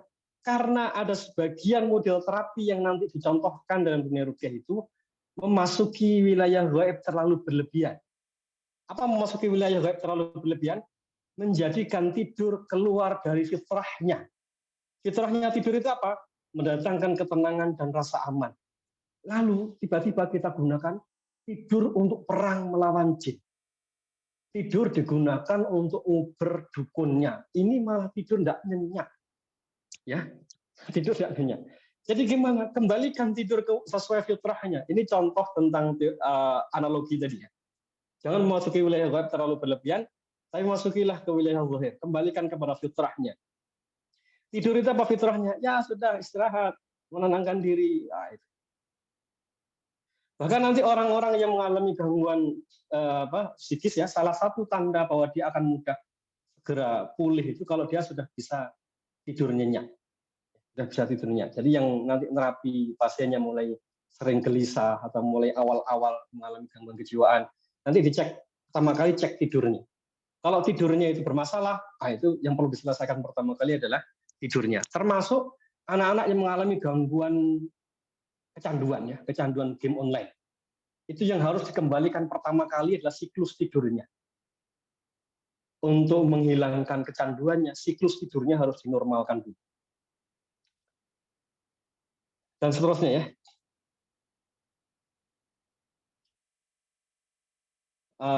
Baik, maka orang yang mengalami beban berat dalam jiwanya akan sulit untuk tidur atau tidurnya bermasalah.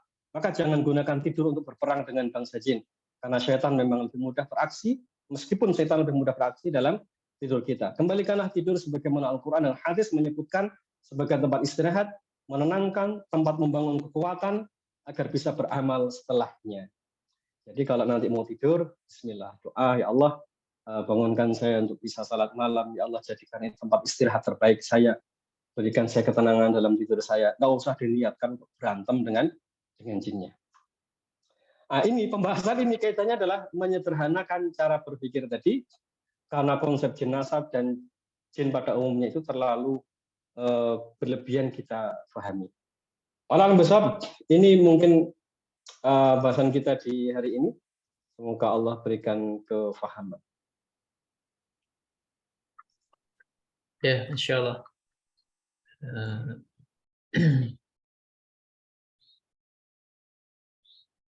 Baik, jazakallah khairan Ustaz atas pembahasannya. Masya Allah, cukup padat sekali. Jadi teman-teman yang sekarang hadir di gelombang kedua ini, tentu harus banyak bersyukur ya. Karena walaupun aslinya sudah mengikuti LS di gelombang pertama, tapi tetap saja ada hal yang baru yang didapat di kelas LS gelombang kedua ini. Jadi aslinya memang selalu update gitu kan. Terus nanti kalau misalkan ada gelombang ketiga lagi, saya yakin pasti ada hal yang baru lagi insya Allah.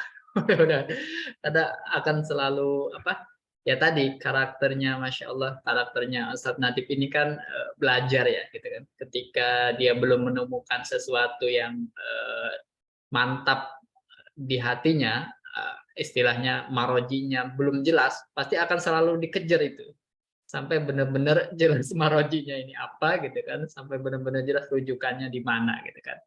Ya, nah itu yang memang harus kita diantaranya gitoh ya, maksudnya gitoh tuh merasa iri gitu kan, salah satunya dengan semangat beliau dalam menuntut ilmu. Jadi alhamdulillah teman-teman yang hadir di gelombang kedua ini tentu insya Allah banyak hal-hal baru yang bisa kita dapatkan yang sebelumnya di LS yang kedua, yang gelombang pertama itu tidak didapatkan. Betul. Baik teman-teman sekalian, sudah dibuka. Saya tambahkan dikit ya. Oh ya, mau nambahin dikit, boleh. Sebelum nanti. Ini bahasan di hari kedua seharusnya tentang fatwa-fatwa ulama. Ini yang tapi sudah sempat saya singgung secara lisan, cuman belum saya tunjukkan marojiknya. Ini adalah tentang takhyil, metode khayalan, metode imajinatif. Fatwa dari Lajnah Daimah demikian. Orang yang membayang-bayangkan si pelempar ain, si sakit membayang-bayangkan si pelempar ain di tengah-tengah pembacaan ruqyah. Si pembaca memerintahkan hal itu merupakan amalan syaitan dan tidak boleh. Jadi misalnya gini, Pak, Bu, konsentrasi, ini saya bacakan, niat nyari siapa yang melempar ain ya, mudah-mudahan Allah tampakkan. Setelah ini Pak nyari di mana buhul sihirnya. Pak ini konsentrasi saya bacakan Al-Quran, mudah-mudahan kelihatan nih siapa dukun atau siapa yang ganggu. Ini adalah salah satu amalan syaitan, kata Lajnah Daimah. Karena secara sengaja memerintahkan si pasien untuk melakukannya. Karena hal itu merupakan meminta bantuan pada syaitan. Syaitan itulah yang muncul di benak si pasien dalam rupa orang yang menimpakan ain. Perbuatan ini diharamkan karena meminta bantuan kepada syaitan. Dan karena perbuatan itu menyebabkan permusuhan di antara manusia, tersebarnya kekhawatiran dan rasa takut di tengah-tengah manusia. Jadi nanti ini kalau dikembangkan, misalnya pasien diminta pejamkan mata, cari buhulnya, itu jangan dilakukan. Karena termasuk dalam kategori takhyil ini. Namun ada catatan dari Dr. Nasir Al-Aql, beliau ini salah satu yang dikutip oleh Syekh Abdul Barak. Tetapi jika orang yang sakit tersebut tiba-tiba teringat sebuah peristiwa, kata, atau sejenisnya, yang karena itu dia menduga orang tersebut melemparkan ain, atau apapun yang membuatnya sakit, maka hal ini memiliki landasan syar'i. Maksudnya tidak sengaja dibacakan Al-Quran gitu ya. Pak, sudah sekarang saya bacakan Al-Quran ya, konsentrasi. Begitu selesai di ruqyah, Pak, badan saya panas. Terus tadi saya ingat tetangga saya. Nah, kalau semacam ini tanpa ada kesengajaan tiba-tiba muncul dalam ingatan, hal ini diperbolehkan. Ketambahan dari Syekh Abdul Barak, tidak diperkenankan secara sengaja meminta pasien membayang-bayangkan. Metode ini membuka pintu kebohongan dan tuduhan tanpa bukti. Hal ini berbeda dengan seorang terapis yang diberitahu oleh si pasien secara spontan, baik sebelum, yaitu dengan diagnosa, atau selama pengobatan berlangsung. Baik, ini fatwa yang kemarin terlewatkan ya. Iya. Wallahu a'lam. Baik, silakan Ustaz Aris. Yes, silakan Ustaz Aris untuk bertanya secara langsung. Ya, baik. Bismillahirrahmanirrahim. Menyimak yang hari kemarin, Ustaz, tentang ring 1, 2, 3, dan 4. Lalu hari ini, Alhamdulillah, penjelasan mengenai seputar jin nasab dan indigo. Ana mau bertanya, ya untuk kekuatan diri Ana sendirilah gitu, Ustaz, untuk dalam diagnosanya. Nanti kita ke klien atau ke pasien, perlukah kita menanyakan tentang seperti dulu, seperti tentang mimpi-mimpinya seperti apa dan lain sebagainya, karena mungkin yang selama ini referensi buku-buku yang anak baca itu kan ada gangguan-gangguan jin, ciri-ciri gangguan jin lewat mimpi-mimpi gitu saja. Kalau terbagi menjadi 2 yang terjaga dan lewat mimpi. Nah ini itu gimana, Ustaz? Perlukah atau hanya sekedar tahu saja atau memang sudah dibuat tidak usah? Nah gitu, Ustaz, buat penegasan Anda sendiri. Terima kasih, Ustaz. Assalamualaikum warahmatullahi wabarakatuh. Waalaikumsalam warahmatullahi wabarakatuh. Sebentar saya lihat yang sudah saya kumpulkan ya. Mimpi itu ada di salah satu fatwa Syekh Saleh Al-Munajid. Di fatwa aduh, nggak bisa dibuka buatnya. Oke, kita lewati. Nanti tidak jadi saya buka. Jadi itu ada di fatwa Syekh Saleh Al-Munajid. Beliau menyebutkan tentang mimpi buruk. Ya, beliau menyebutkan tentang mimpi buruk, dan di antara mimpi-mimpi itu ada yang memang gangguan dari syaitan. Jadi mengenai mimpi berarti boleh kita gunakan, boleh kita tanya. Bentar. Boleh kita tanya, boleh kita gunakan sebagai bahan diagnosa. Tapi itu sifatnya, mimpi itu masih ada 3 jenis. Ini persoalannya. Mimpi itu ada 3 jenis. 1 berasal dari Allah SWT, kemudian berasal dari syaitan, kemudian berasal dari pikiran orang itu sendiri. Karena masih ada 3 kemungkinan ini, maka kita tidak bisa menggunakan mimpi itu sebagai landasan final 100%. Harus dikaitkan dengan gejala-gejala yang lain. Bahkan dalam terapi, dalam bukunya Syekh Abdullah Sadhan, beliau merinci tentang mimpi yang ada kaitannya dengan ain dan hasad malahan. Jadi kalau mimpi ini hasad, kalau mimpi ini gangguan jin biasa. Nah itu masih masyhur di buku-buku referensi ruqyah masih diangkat. Di bukunya Syabul Barak pun demikian tentang ain dan hasad kadang masih dimunculkan bab mimpi. Begitu juga di gangguan jin juga dimunculkan bab tentang mimpi atau kondisi tidur. Jadi itu boleh ditanya, tetapi bukan sebuah kesimpulan yang final. Sampai sekarang saya masih menggunakan kronologi. Kronologi itu satu-satunya diagnosa paling akurat dibandingkan dengan gejala. Marojiknya apa? Marojiknya berdasarkan hadis Nabi Shallallahu Alaihi Wasallam tentang ain dan hasad. Yang terjadi pada, nanti kita bahas di bab ain dan hasad ya di hari ke-10. Tapi ini cara berpikirnya saja. Ketika Nabi bertanya kepada para sahabat, waktu Sahal bin Hunayf itu roboh setelah beliau dipuji oleh Amr bin Rabi'ah. Nabi itu melakukan prosedurnya begini. Beliau bertanya dulu kepada para sahabat, lalu para sahabat menceritakan kronologi ceritanya, lalu kemudian beliau menyampaikan sebuah kalimat kepada Amr bin Rabi'ah. Jadi kesimpulan atas apa yang terjadi pada Sahal bin Hunayf itu berdasarkan cerita dari para sahabat. Itu kaitannya berarti ini tentang kronologi. Nah, kronologi itulah cara yang paling akurat untuk melihat atau menyimpulkan problem non medis atau penyakit ruhi. Begitu ya, Ustaz ya. Walaupun itu boleh, tapi yang paling akurat menggunakan kronologi ceritanya. Iya. Masya Allah.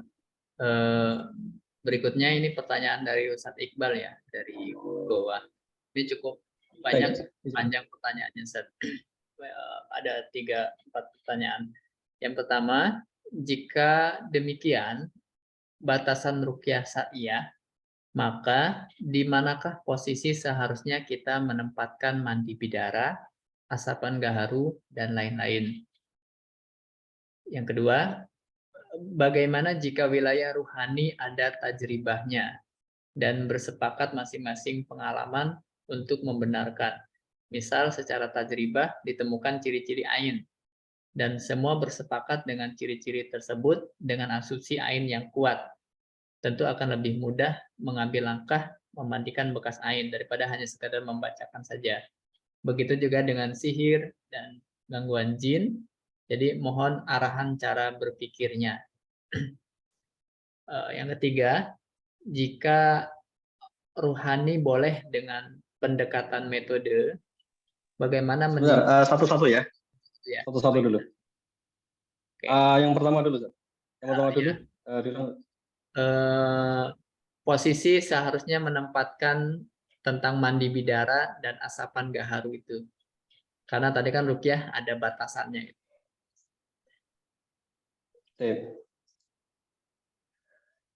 Pijakannya ini dulu. Ya, masing-masing penyakit ini ada batasannya, ada panduannya. Penyakit ruhani itu adalah penyakit yang dijelaskan oleh nas, dijelaskan oleh para ulama.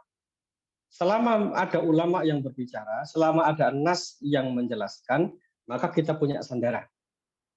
Walaupun ini wilayah pengobatan atau tajribah atau wilayah eksperimental, orang boleh berkreasi, tapi kreasi personal, kreasi pribadi itu bukan hujah dalam masalah ini.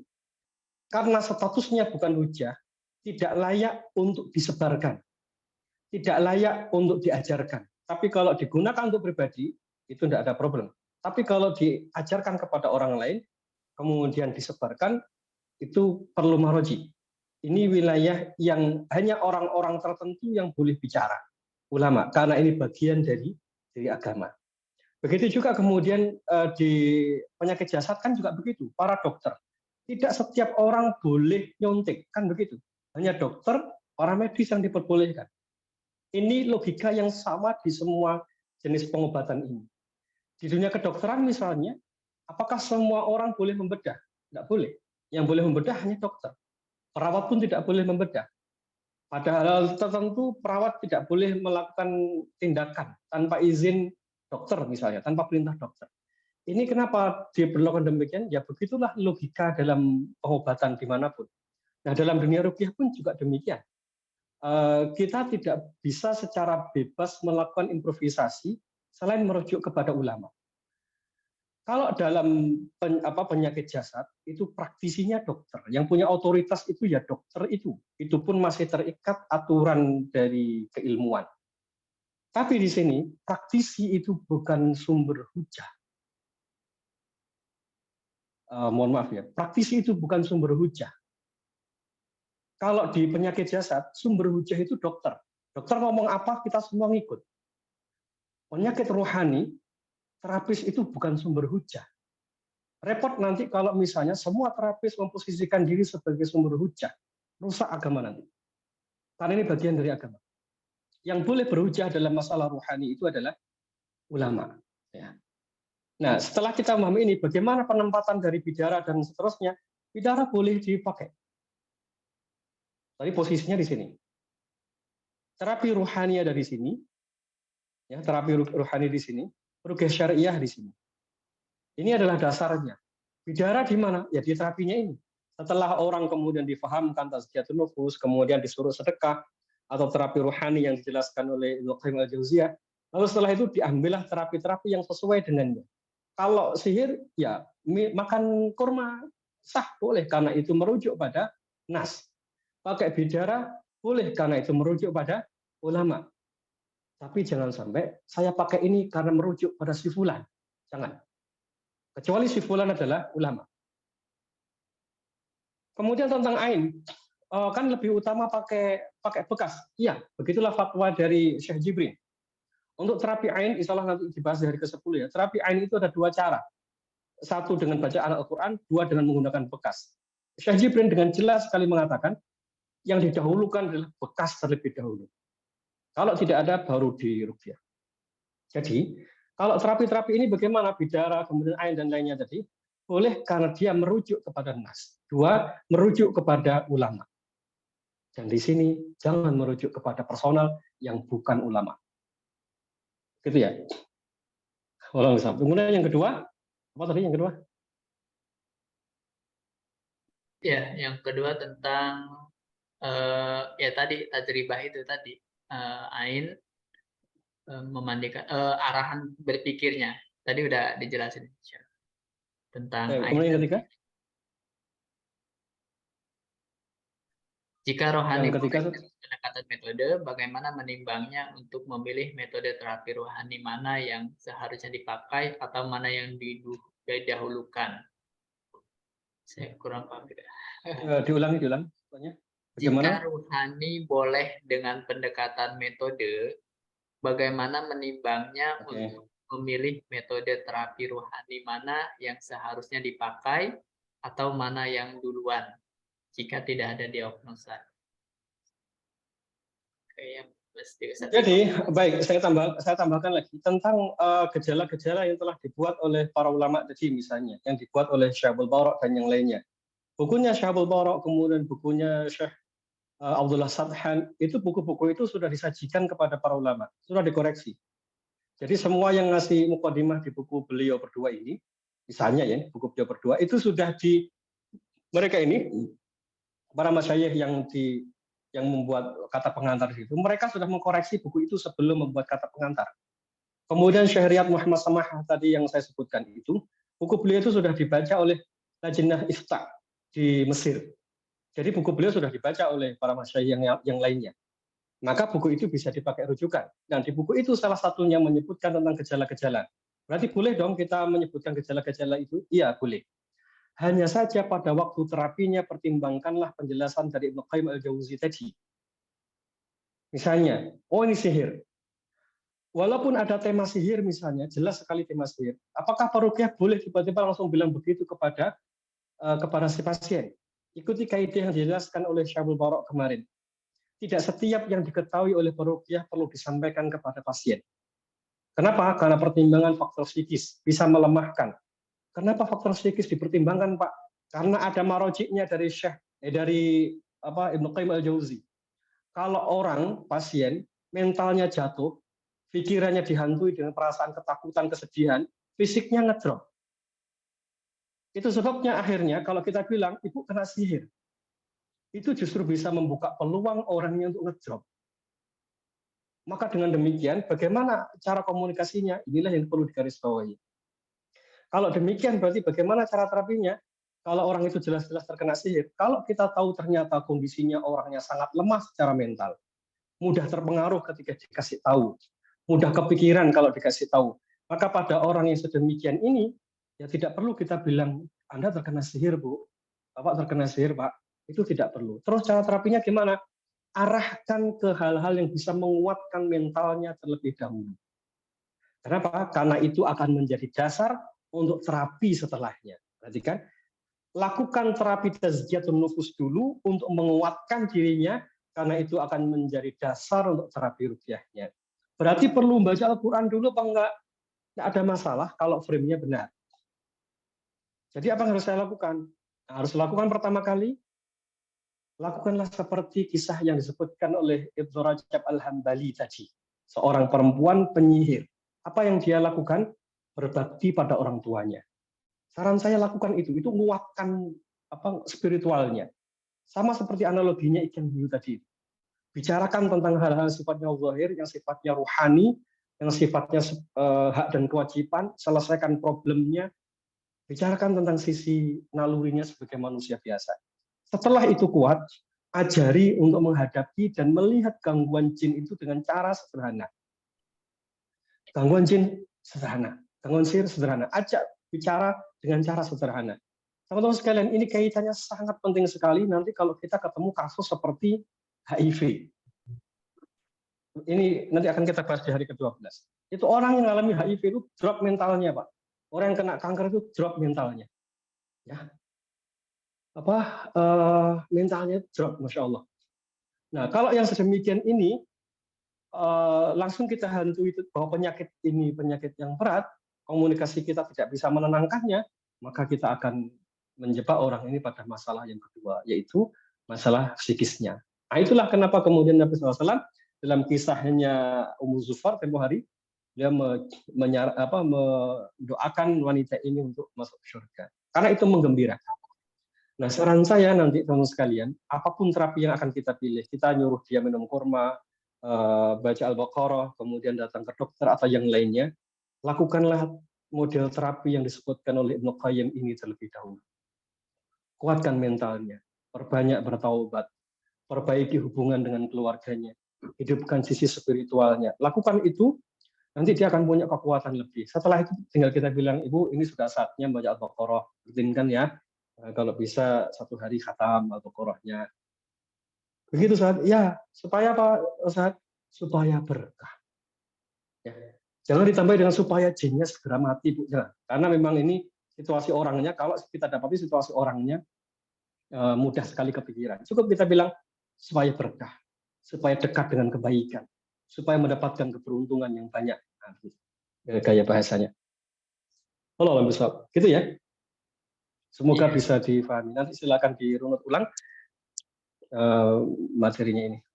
Iya, Masya Allah. Jadi memang jangan terlalu terjerumus lebih dalam tentang hal-hal yang gaib, Insya Allah. Karena sesungguhnya manusia diberikan ilmu gaib itu ya hanya sedikit, gitu kan. Insya Allah.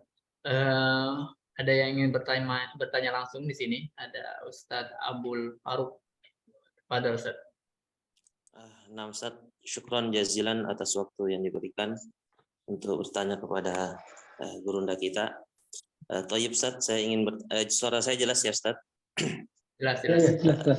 Nah, Ustaz, saya ingin bertanya masalah masalah jenazah Ustaz. Sebagian beberapa pertanyaan yang kita ajukan kepada asatid dan beberapa buku yang kami baca, walaupun bacaan kami memang sedikit, masalah jenazah ini Ustaz, masalah dalil yang menjelaskan tentang jenazah atau nasnya. Sebagian misalnya apa? Tentang keberadaan jenazah Ustaz. Tentang misalnya jenazah. Di buku cuma menyandarkan Ustaz, pada keumuman hadis atau ayat yang disebut dalam surah Al-Isra, itu di ayat ke-64 Ustaz. Ya. Maksud saya, pertanyaan saya adalah apakah cara pendalilan ini ada murojinya dan sudah teruji, sebagaimana yang kita tahu bahwa biasanya dalilnya sudah benar atau sudah sahih, tapi cara penggunaan dalilnya atau penempatannya yang tidak sesuai. Begitu saat itu pertanyaan pertama. Yang kedua adalah siapakah atau adakah yang paling kapabel dalam meramu dalil selain dari ulama atau mujtahid? Syukran Ustaz. Mungkin pertanyaan saya bisa ya. Syukran Ustaz. Baik, yang saya tahu juga itu. Jadi rata-rata menggunakan surah itu untuk mendasarkan konsep jin nasab. Syaitan berserikat dengan harta istri dan anak-anak kita. Tapi kalau dibuka di tafsirnya itu tidak ada kaitannya dengan jin nasab. Itu kaitannya dengan tipu daya syaitan, mereka bersekutu dengan anak-anak kita, dengan keluarga kita, untuk melemahkan kita dari jalan Allah SWT. Kaitannya ke arah sana.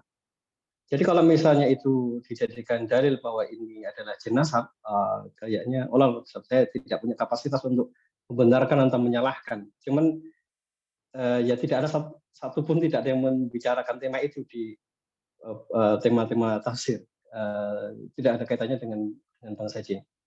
Makanya saya cenderung untuk menggunakan pendapat dari Syekh Riyad Muhammad Samaha, karena beliau pendapat yang tadi itu lebih menenangkan batin saya dibandingkan dengan memaksakan diri memasuki tema itu. Kemudian resikonya dengan mengambil pendapat jin nasab tadi, cepat atau lambat kita akan mengadopsi konsep dari supranatural. Cepat atau lambat pasti ngambil itu. Karena memang demikian, yang ditemukan di lapangan sangat mirip dengan apa yang ditemukan di dunia supranatural. Cepat atau lambat akan ke arah sana. Sampai cara terapinya pun akhirnya mengikuti hal itu. Kemudian teman-teman sekalian, resiko dari konsep tadi akhirnya nanti berpengaruh kepada cara kita menterapi dan menjelaskan kepada pasien. Yang padahal sebenarnya terapinya tidak ada kaitannya dengan itu. Seperti tadi yang saya sebutkan tentang perempuan yang dizinai berkali-kali. Itu kalau pakai teori jin nasab, itu jin nasabnya ada. Sehingga dia dicintai oleh jin. Tapi ternyata faktanya di lapangan cara terapinya tidak begitu pun ternyata bisa. Jadi ini soal cara menyimpulkan akhirnya. Apakah betul kasus yang kita lihat itu sebuah fenomena jin nasab atau sebuah gangguan jin biasa? Karena ini wilayah yang gaib yang tidak bisa disimpulkan secara final, ya akhirnya tidak ada yang bisa memastikan secara final pula. Nah, karena tidak ada yang bisa memastikan secara final, kita perlu maroji yang terang benderang. Sekali lagi, kalau misalnya teori jin nasab yang begitu luar biasa menakutkan itu benar adanya, tentu kisah-kisah yang tadi saya sebutkan ada di surah Al-Ahqaf, kemudian di Ibnu Rajab Al-Hambali, tentu wanita tadi atau beberapa laki-laki tadi akan diterapi ruqyah. Kalau memang jin nasab itu bisa mempengaruhi karakter, bisa mempengaruhi iman dan kufurnya seseorang, bisa mempengaruhi kedurhakaannya orang kepada orang tuanya, bisa mempengaruhi semangat atau lemahnya orang dalam ibadah. Kalau memang sekuat itu pengaruhnya si jin ini, saya kira perempuan tadi pasti diruqyah oleh para sahabat. Tapi ternyata dia tidak diapa-apain. Dan juga tidak ditanya anaknya kemana, diterapi atau tidak setelah ini, sama sekali tidak. Itu berarti tema tentang jin nasab itu seandainya pun betul ada misalnya, ternyata penyikapan para sahabat tadi tidak sedalam itu, tidak sedalam seperti dalam dunia supranatural. Karena sekali lagi kalau nanti kita pakai teori itu, kita akan masuk ke wilayah supranatural terlalu jauh. Nah, kemudian apakah ada mujtahid atau siapa yang bisa menyimpulkan dalil-dalil tadi dengan sangat baik? Itu yang repot. Karena memang maroji dunia ruqyah syariah itu tidak banyak. Rata-rata maroji itu secara umum tema tentang dunia jin itu kayak apa, kemudian terapi ruqyah itu kayak apa, sebatas itu. Sedangkan hal-hal yang sangat detail seperti yang menjadi diskusi dalam dunia ruqyah syariah itu tidak ada di buku-buku itu. Ada buku yang cukup lengkap membahas tentang bangsa jin, bukunya Imam As-Suyuti tentang Al-Qad Al-Marjan. Buku itu sangat panjang membahas tentang tema jin, tapi khusus tentang jin nasab ini tidak mereka sebutkan. Nanti ada di buku-buku yang lain juga begitu. Jadi ya begitulah situasinya. Siapa yang bisa memberikan fatwa tentang hal ini? Karena belum ada kita temukan orang yang demikian, ya sudah saya memilih untuk jaga jarak saja, ambil yang lebih aman, lebih menenangkan supaya tidak menanggung dosa nanti kalau keliru. Ya, mungkin begitu. Lebih sederhana. Allah Ustaz. Masya Allah. Nah, Ustaz. Jazakallah khair. Iya, insyaallah. Selanjutnya mungkin Ustaz Mandala dari Bengkulu. Boleh. Suaranya kurang jelas, Ustaz. Ini lagi didekatkan lagi. Baik, terima kasih atas kesempatannya. Assalamualaikum warahmatullahi wabarakatuh. Waalaikumsalam warahmatullahi. Ini aja saya itu dari beberapa yang Ustadz sebutkan tentang materi tadi sempat dapat juga baca-baca di kitab kan. Terutama menyinggung tentang yang ada yang sahabat katanya tuh punya jin pendamping, kemudian dia masuk Islam lalu sahabat tadi tidak pernah menjumpai lagi, dan tadi riwayatnya yang nanya sahabat Umar ya. Dapatnya di kitab Sewakid. Kemudian pernah juga saya itu baca kisah, wallahualam ini sahih atau tidak, katanya di zaman Umar tuh pernah juga ada seorang sahabat yang hilang diculik jin seperti itu kan. Ya. Maksudnya gini, korelasi saya begini. Sahabat Umar ini kan keimanannya kuat, ditakutin setan. Yang saya gelitik tuh gini bertanya tuh, apakah sahabat Umar yang mulia ini tidak dapat semacam irsyad petunjuk, oh ini nih kena kasus jin gitu, sehingga hilang berapa tahun kalau nggak salah ya, sehingga meninggal gitu. Maksudnya apa? Kok bisa-bisanya lepas dalam pandangan beliau. Pengawasan. Sama, maksud saya gitu kan. Ini berkaitan kepada kenapa di zaman Nabi tidak banyak yang meruqyah katanya. Sebab pernah baca tulisan salah satu tuan guru juga, tidak perlu saya sebutkan, sama seorang masyaikh juga, bahwa zaman dulu memang fokusnya itu tadi dakwah tauhid dan pada peperangan fisik katanya. Sementara di akhir zaman ini, dan sihir belum sebanyak akhir zaman ini, sehingga belum dibutuhkan praktek-praktek ruqyah yang terjadi seperti akhir-akhir ini. Kira-kira bagaimana menyikapi pendapat seperti itu? Terima kasih, Ustaz. Assalamualaikum. Waalaikumsalam. Kisah yang tadi penculikan itu betul, itu ada penculikan Bang Sajen kepada manusia. Itu di bukunya Imam Asyuti juga disebutkan. Kemudian terjadilah diskusi ketika laki-laki ini kemudian ketemu. Kita lewati kisahnya. Tapi kalau dalam sudut pandang supranatural, orang bisa diculik gangguan jin itu, diculik jin itu karena ada jenazah. Itu kalau pakai supranatural. Jadi kasus-kasus misalnya ada anak yang hilang sekian hari lalu muncul, itu biasanya kasus itu adalah kasus jin nasab. Nah ini kalau misalnya konsep itu jin nasab, ini sekali lagi ini supranatural ya, konsep supranatural. Kalau misalnya konsep supranatural ini kita pakai akhirnya, jadi tidak sinkron dengan apa yang terjadi di zaman para sahabat tadi. Ya orang hilang ya sudah, kemudian ketemu ya alhamdulillah, kemudian diajak ngobrol sudah selesai, fikihnya ini gimana, cerai atau enggak dengan istrinya. Hanya sebatas itu, tidak lebih tidak kurang.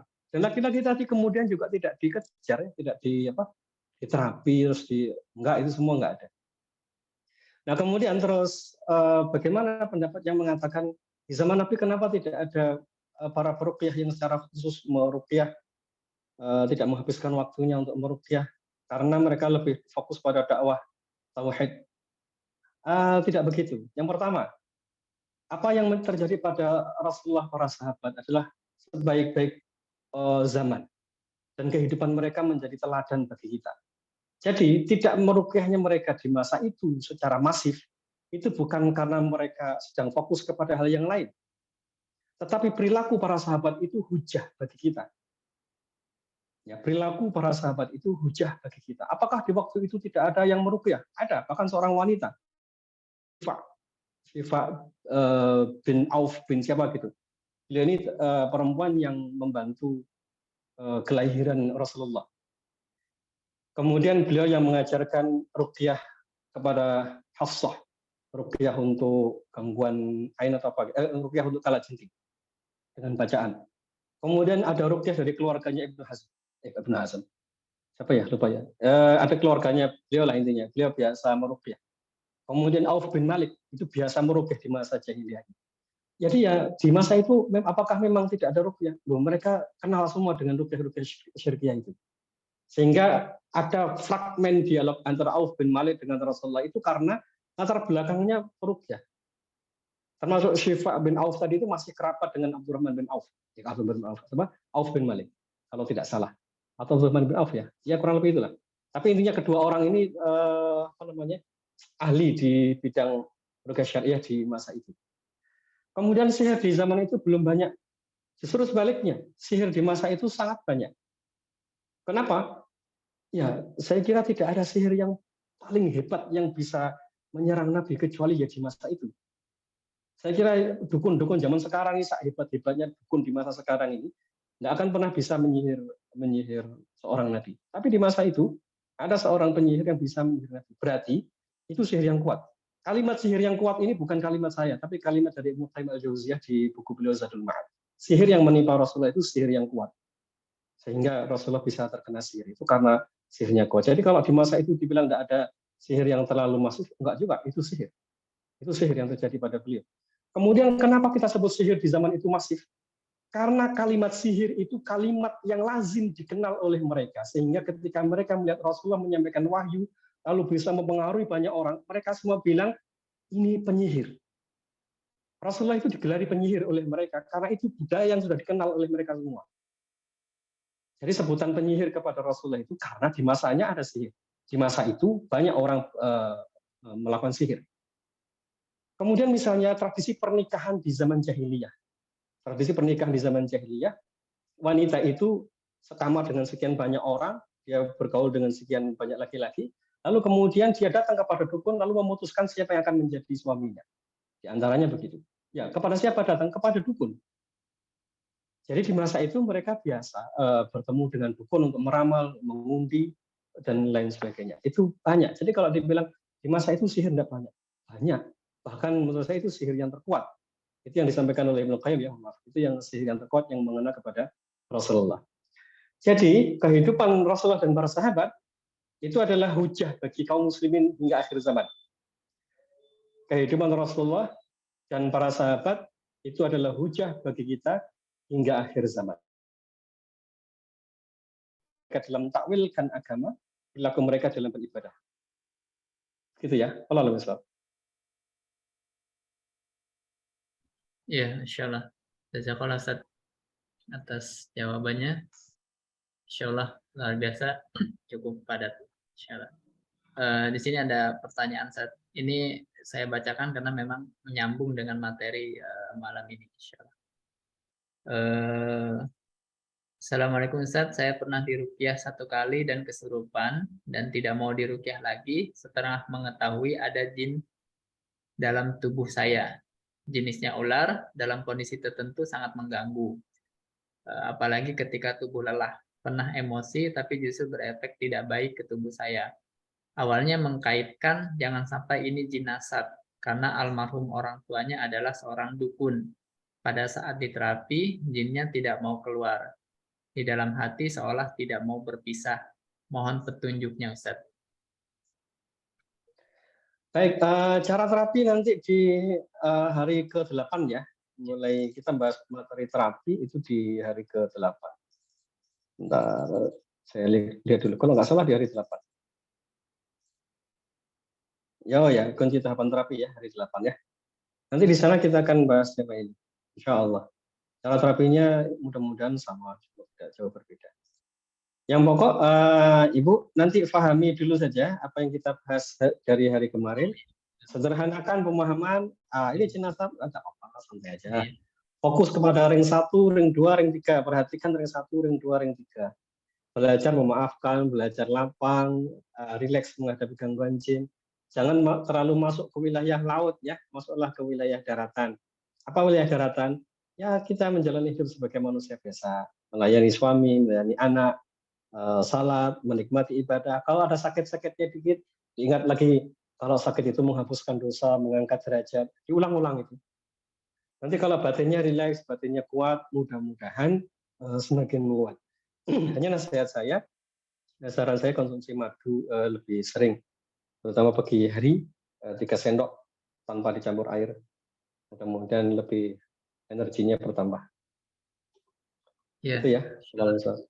Jadi memang karakter peserta yang hadir di kelas LS ini itu beraneka ragam. Ada yang memang background awalnya yang memang sebagai seorang praktisi dan hadir di kelas ini ya untuk menambah wawasan keilmuan, ya termasuk diantaranya tenaga medis dan juga tenaga akademik yang kemarin saya sebutkan untuk lebih ke keilmuannya. Ada juga yang memang dia ingin tahu, memang benar-benar mengetahui tentang apa itu ruqyah syariah, dan ada lagi yang memang posisinya sebagai pasien gitu, ingin semoga dengan mengikuti kelas LS ini ya minimal harapan sih sebenarnya pengen bagaimana cara ruqyah mandiri gitu. Tapi ternyata sebenarnya yang kita dapatkan di kelas LS ini bukan hanya sekedar ruqyah mandiri karena banyak hal yang harus dibahas, dan di 12 pertemuan ini Masya Allah sangat padat sekali. Jadi jangan terburu-buru tergesa-gesa untuk ke tahapan terapinya, tapi pahami dulu pertemuan yang kemarin itu ya, pertemuan ke-1, kedua, ketiga sebagai fondasi awal kita. Kemudian yang keempat, kelima itu memang inti daripada kelas LS ini. Nah ini karena nanti terapinya juga akan bolak-balik ke pertemuan keempat, kelima ini, gitu kan seperti itu. Nah setelah menyimak, memahami, ya nanti baru insya Allah kita ketika tahapan terapinya akan bisa lebih mengena gitu. Karena fondasinya kita sudah cukup kuat seperti itu insya Allah. Itu mungkin ya kepada teman-teman sekalian insya Allah. Insya Allah. Sudah hampir jam 10 ini. Ya sudah hampir jam 10. Saya kira mungkin sudah dicukupkan saja. Seperti biasa saya ingatkan kembali, kalau memang masih ada yang ingin bertanya, termasuk ini Ustadz yang Iqbal kayaknya masih penasaran dengan pertanyaan yang keempatnya, yang tentang mimpi itu tadi. Oh iya, saya coba lihat bagaimana jika jin dan lain-lain datang dalam mimpi, maksudnya datang bukan kemauan sendiri gitu, tidak kuasa. Cuma dalilnya kalau ketemu musuh jangan lari gitu kan. Itu gimana menyikapinya gitu? Ya disikapi sesederhana apa yang ada dalam nas. Pertama yang disebutkan oleh Syekh Nasir Al-Aqal tadi itu, beliau menyampaikan kalau itu tidak disengaja tidak ada masalah. Lalu kemudian kalau misalnya dia yang ganggu gimana? Jangan diniati dari awal pengen berantem, nanti kalau ketemu saya lawan, tidak usah diniati begitu. Lalu bagaimana cara menghadapinya? Cara menghadapinya apa yang disunahkan kalau kita mimpi hal yang negatif, begitu terjaga meludah ke kiri sambil baca ta'awud. Sudah sesederhana itu. Gitu ya. Allah Ustaz. Iya, insya Allah. Oke, cukup ya insya Allah. Saya ingatkan kembali untuk teman-teman, ya seperti tadi ya, untuk tetap mengulang kembali materi-materi yang sudah kita pelajari, insya Allah. Dibuat sebuah kesimpulan, dan jika ada yang memang masih ingin ditanyakan, bisa hadir lebih awal. Saya ingat kembali, bisa hadir lebih awal, misalkan jam 20.00 kurang 15 menit ya, jam 19.45 itu bisa kita mulai diskusi lagi sebelum nanti jam 20.00-nya kita mulai materi di materi selanjutnya seperti itu. Baik, insya Allah saya kira ada yang mau disampaikan lagi terakhir menutup atau langsung kita tutup saja? Cukup insya Allah. Cukup ya. Nah, insya Allah jadi untuk malam ini kita cukupkan sampai di sini. Sekali lagi semoga majelis ini dipenuhi dengan keberkahan dan rahmat dari Allah Subhanahu wa taala. Tadi kita mengawali dengan Ummul Quran, maka sekarang mari kita akhiri dengan sama-sama mengucapkan hamdalah dan doa kafaratul majelis. Alhamdulillahirabbil alamin. Subhanakallahumma wa bihamdika asyhadu an la ilaha illa anta astaghfiruka wa atubu ilaik. Assalamualaikum warahmatullahi wabarakatuh. Waalaikumsalam.